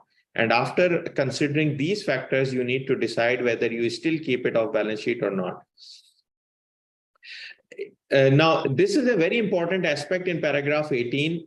In certain cases, the institution may be exposed to a risk of loss arising from onerous commitment arising from the underlying asset. This situation usually occurs when A, the life of underlying assets is more than the contractual term of the participatory investment instrument, and B, the underlying asset is expected to have a value lower than the current carrying value at the time the underlying assets revert to the institution. So, for example, I have an instrument of 100 million. So 100 million is the participants fund in that. It is off balance sheet. There is 100 million of assets. Now the maturity of assets is 5 years, while the maturity of instrument is 3 years, which means that after 3 years, it is all probable that the assets will revert to me as the institution. Now the question is, if it is expected that at the time after 3 years, when the assets come back to me, their value will be less than the value of the put option, which means that I will pay 100 million to the investors and let them go, and I'll take the assets, whatever the assets are for 100 million. This is the put option. In that situation, if there is a guarantee, a purchase undertaking, any other form of or customary practice that is available there. So considering those things, it means that if the assets value is going to be 90 million at that point of time, it means that today it is a probable that there is a loss on an onerous commitment. I have an onerous commitment, which is in form of a guarantee or a purchase undertaking or in form of customary practice, only a customary understanding that the instrument will be matured and asset will be taken by me and the asset value goes down. So in that situation, I have to make a provision now against that thing in line with the FAS 30 with regard to the onerous commitment. So in this situation, institution has to take the loss. So this is actually taking care of the impairment within the investment account. So for example, the investment accounts which were kept off balance sheet were 100 million. And if I don't make any provision, then they are 100 million assets. But if I start making provisioning under FAS 30, similar to that, it becomes 95 million, then 90 million, something like this. So in that situation, this makes that the value of the assets when they come back to me less than the value which is today. So in that situation, it is taking care of the impairment and credit losses part on the assets within that. However, if the maturity of the asset is less and the maturity of the instrument is more, then it means that unless my negligence is proved, the loss because the loss will happen before the maturity of the instrument. So in that situation, my loss will be, I will not be like, booking the loss, because loss will be taken care of by the investment account holders.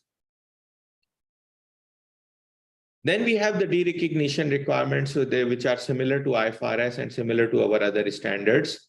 Then we have the presentation and disclosure requirements, for which I mentioned that FAS 1 I've already covered some of the presentation and disclosure requirements. And then we have a statement that is to be there. Presentation, it has to be a primary presentation statement. So what are the disclosures? It includes balances for each of the significant instrument. In columnar form, it need to provide information for balances at the beginning, additional capital received, withdrawals and divestments and maturities, net profits and losses during the period, revenues, expenses, fair value gains. You can make a note, or you can just put a net figure. Impairment and expected credit losses, the part that is to be taken by the instrument, again in line with the accounting policies, and the institution's agency fee, etc. And then obviously transfer to and from technical reserves. Sister Farida, just make a note of it. The consistency of the term has to be there with regard to technical reserves or risk reserves. Normally, we are using the term risk reserves. So just keep in mind that wherever possible, we need to keep the term risk reserves as consistent, okay? And as per the name of the standard. And the name of the standard is risk reserves, FAS 35. Then distribution of profit and the balance at the end of the period. So these are the minimum presentation. Then there are additional disclosure requirements, and for each of the significant virtual entity, material virtual entity, for each of the significant instrument, which is 10% of the total equity of the balance sheet asset or 5% of the total equity of the institution, they are considered material. So for them, full disclosure in notes or a separate statement is to be made. In case of financial statement for virtual entities required, the same shall be presented in line with requirements of AAOIFI FASs, depending on the nature. So the separate statement will be similar to either FAS 14 or FAS 34 of AAOIFI. Then there are additional disclosure requirements with regard to provision for onerous commitments, any resources available for the investor, recourse available to any of the investors against a potential loss, details of any ring fencing arrangement, details of hiba, gift or waiver, etc. Sister Farida, comma before or. Just make a note of it. In D.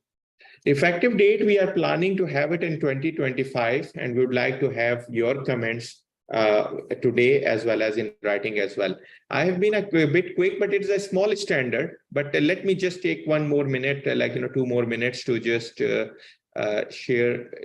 the format of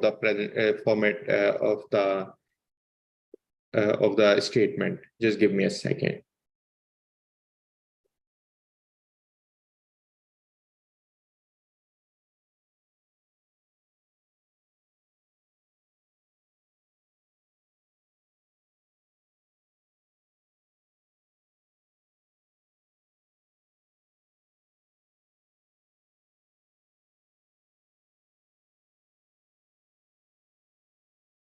Now, this is a sample statement illustrative. Again, we are not insisting that this should be always or done by everybody. But if you see on the columns, we have the assets, bank balances, receivables, trade-based modes, ijara muntahi bi tamlik, participatory investments, investment in real estate, investment in other sukuk shares, etc. Others, current account with the institution, liabilities, if any, and then total. So we have on the columns, we have the underlying assets, and on the rows, we have the movement during the period. So if you see, we have the opening current period and prior period are presented in this statement. This is coming mainly from the illustrative financial statement that we prepared. And let me mention one thing clearly, that this is purely illustrative. It is not insisting that everybody must have the same. Obviously, some of them may have only one column of assets. It is quite possible that there is only one column of asset. And similarly, it is quite possible that even all the items of movement might not be required. Because, for example, Mudarif share and fixed agency fee and variable agency fee, all of them might not be required in the same institutions. For some of them might be like, in this way, and some in the other way. So anyway, in a nutshell, this is just a presentation format that is there available for the benefit of the readers of the standard. So the standard contains this statement as a sort of illustration only, not with any of the condition that it must be followed. But probably the requirements of disclosure that are there in the standard are met, and we would like to have comments on this statement also, if we can have comments on better improving this one, and if those institutions who are attending today can do some numbers crunching on this statement and see how it works, it will be great for us. Some of the things might need to be disclosed in the notes anyway. And we particularly, it's important that this format is an example of how the statement may be presented. Alternative modes of presentation are that are consistent with the disclosure objective may be considered. Distribution could be item-wise or total. A simplified statement can also be made with total assets, total liabilities, less distribution agency fee, etc. Similarly, liabilities may include funding costs. In such a case, the amount may be presented in column E of liabilities. Any direct expenses may be shown in column E. So we have provided some explanations here. And this is the consolidated statement, and individual statements might be needed in notes if they are material, that is, they are at least 10% of the total restricted investment accounts or balance sheet assets, or if they are 5% of the equity of the institution. So with that, I think we are a few minutes over time already. So I would like to conclude with taking only one question that we have received. Brother Sultan Muhyiddin Muhammad Nuhu, Assalamu alaikum. Please answer only if the following is relevant to this session. In our framework and or standards for applicable, should there be a scale 1 to 5 or some sort of rating such as AB to assess the alignment of FASs with regard to GS and SS based on the assessment on a periodical basis? Brother Sultan, I think what you are asking in a different manner, as AOIFI we have issued on the governance board has issued a governance standard on Sharia compliance and fiduciary rating. So some of the aspects that are there are covered actually. Even the Sharia compliance and fiduciary aspects are covered. I think that standard you need to read, and we are coming up with a new standard. The first one is on the institutions, but the second one is coming on Sharia compliance and fiduciary rating for Sukuk and other Islamic financial instruments, on which we have already issued exposure draft. One public hearing, I believe, is held already. There will be more public hearings, so we will be welcoming you to attend those public hearings and to have a look at these standards and provide your comments if you feel at least that partially serves the purpose. Thank you very much, sir. So with that, I think we can conclude, unless Sister Amal or okay, we have, okay, it's only thank you. So you are welcome, sir.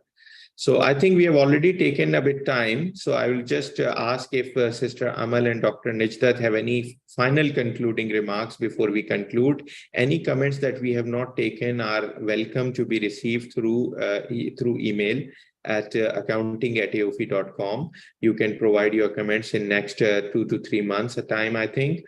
We are going to conduct more public hearings on these standards, as well as holding public hearings on the other standard, that is the quasi-equity standard. And we will be holding actually public hearings in Arabic also, at least one for each standard. So inshallah, looking forward to have you in those events as well. Sister Nigat wants to have a comment also. Sister Nigat Tanveer from Central Bank of Pakistan want to make a comment and suggestion through audio. So if you can, sisters, if you can allow Sister Farida, if you can allow Sister Nigat Tanveer, okay, please. Assalamu alaikum, Brother Umar, can you hear me?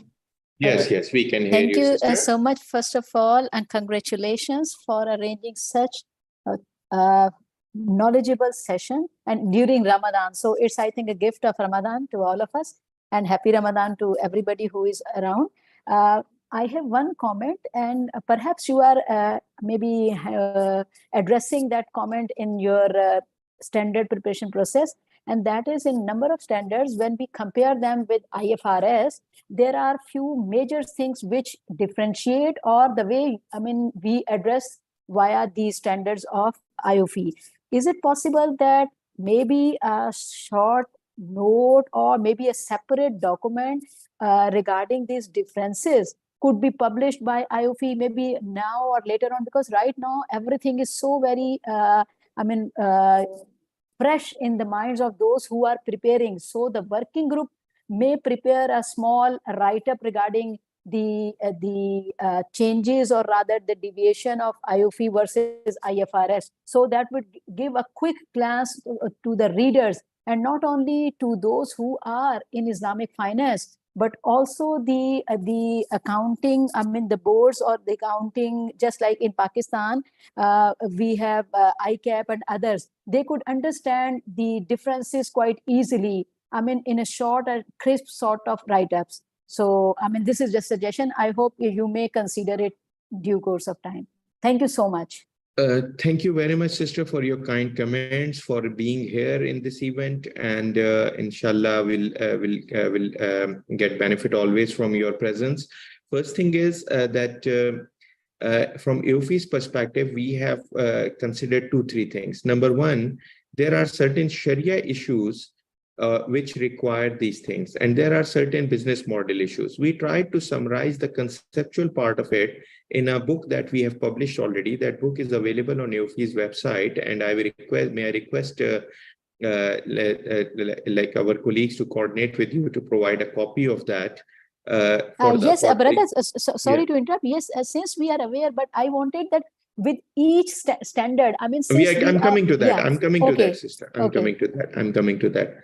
So that book provides the conceptual part. With regard to the second part of this one is regard to having detailed comparison with regard to each of the standards.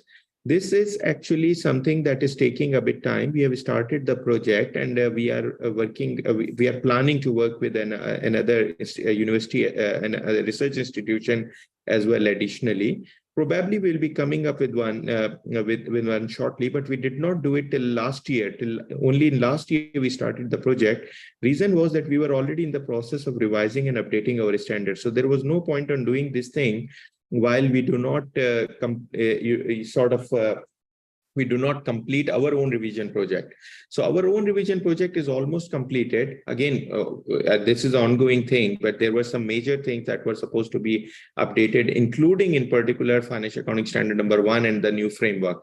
So after doing those things and incorporating some of the important elements of those new framework and new FAS 1 and other standards, including Takaful and others, last year we started working on this project. Work is going on already. We will be coming up with a book on identifying the differences. The only thing is that we initially we were thinking of working on a summary book, identifying only the summary differences. But now we are working, as I mentioned, we are planning to work, and we are coordinating with a research organization. So probably with them, we will come up with a much detailed textbook identifying the core treatments as well as the differences and justification of those differences.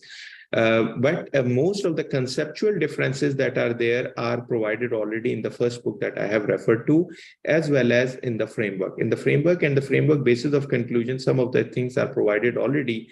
Particularly, there is a chapter in the framework which provides the accounting treatments which are actually emanating from the Sharia requirements or the business model.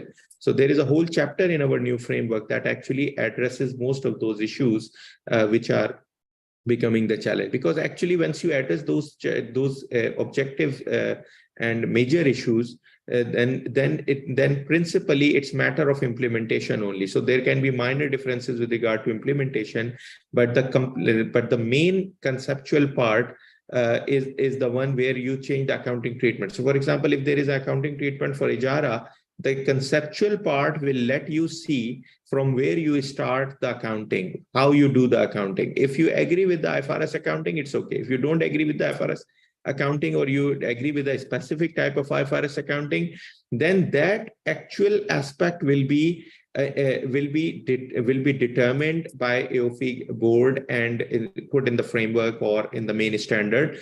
But remaining part is actually about implementing the same, because once the main concept is decided, other parts are actually supplementary to that. So again, thank you very much, sister, for this comment, and inshallah we'll be coming up with this book, probably a quite detailed book, inshallah.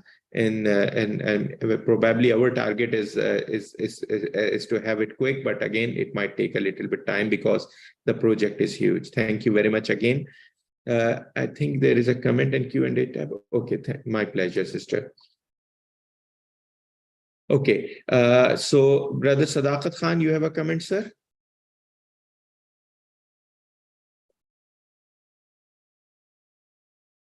Brother Sadaqat Khan, you are allowed to speak, I believe.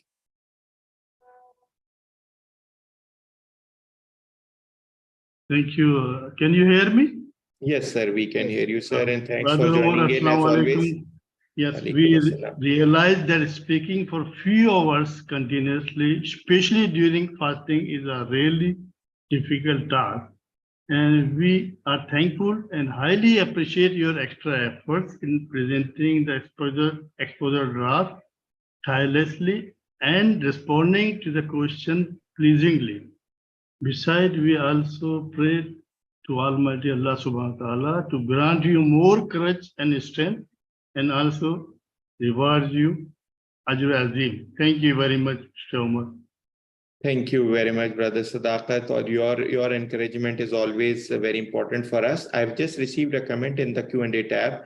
Brother Sadiq, Assalamu alaikum. This is Dr. Sadiq from General Authority of Awqaf in Riyadh. We do strongly urge the AOIFI to develop a segregated standard regarding Waqf investment fund, particularly the ruling that governs the underlying assets, Awqaf investment fund, since fiduciary power is entrusted to the trustee. Dr. Sadiq, sir, thank you very much for joining in, and you are most welcome here. Sir, we have a standard on, I think it's FAS 37 on Waqf reporting. I think it might be good. May I request our colleagues to share it with you? And if you can just drop your email address in the chat box, maybe it will be there in the registration list already. So if I request Brother Majd particularly to share the standard with you and take your additional comments, what else we need to do, because the standard is there, but if there any further improvement, etc., is needed, because particularly we are working on the Waqf illustrative financial statements also now. So from that perspective, it will be quite helpful if we can have your comments, sir. Thank you very much. And some of the comments will be helpful in improving the standard in future and for the purpose of illustrative financial statements. Thank you very much, sir. Just before I conclude, thank you, Brother Sadaqat, for saying that 2 hours or more than 2 hours, nearly 2.5 hours now, speaking is difficult. And but my team doesn't, they don't forgive me. Actually, they have asked me to do a public hearing tomorrow also, but that one is on the auditing side, on the standard on auditing number 1, revised standard on auditing number 1. So all of you are invited to attend tomorrow's public hearing also, which starts at 9:30 Bahrain time on standard on auditing number 1. It is the second public hearing in the series. So those of who have already attended the first one might take a rest because it is Ramadan. So you might take a rest. With that, I think I would like to thank you all, but let's take quick comments from Dr. Najdat and Sister. Dr. Najdat, sir. Just concluding remarks, sir. It was very useful public hearing. By this occasion, I wish all the participants a fruitful Ramadan. Ramadan Kareem wa salam. Thank you very much, Dr. Najdat, for being here with us. Seeing you attending these events actually gives us so much encouragement, like, senior people like you being there. My pleasure. So it is always a great pleasure, and your comments are always valuable for us. Sister Amal, if you want to conclude, sister. Thank you, everybody. Thank you, Brother Omar, and all the Islamic Bank in Syria waiting for public hearing in Arabic. Inshallah. And obviously, you will be helping us in doing that. I think you and Brother Majd will be doing it, inshallah. Inshallah, with the all. Okay. Inshallah. Inshallah. Assalamu alaikum. Alaikum salam. Assalamu alaikum. So with that, I think, Brother Majd, we can conclude, please. Okay, thank you very much again. A few words of thanks go to Ms. Fatima Janab, Director TKBB, for their support and being around, and also to Mr. Sizai Toprak from KGK, to Dr. Najdat. Thank you, sir, for being with us. We are honored and pleasure to have you. Sister Amal Masri, also thank you very much. I would like to thank all the team. Also, Brother Omar, thank you very much for the insightful presentation and the unrelenting efforts, mashallah, jazakallah khairan. Thank you very much. Thank you also to all the team, all the participants, everybody. Thank you very much. See you, inshallah, next time around in the next public hearing session. Hopefully that one would be on the Arabic version of these standards. Thank you very much. Jazakumullah khairan. Ramadan Mubarak. Assalamu alaikum wa rahmatullahi wa barakatuh.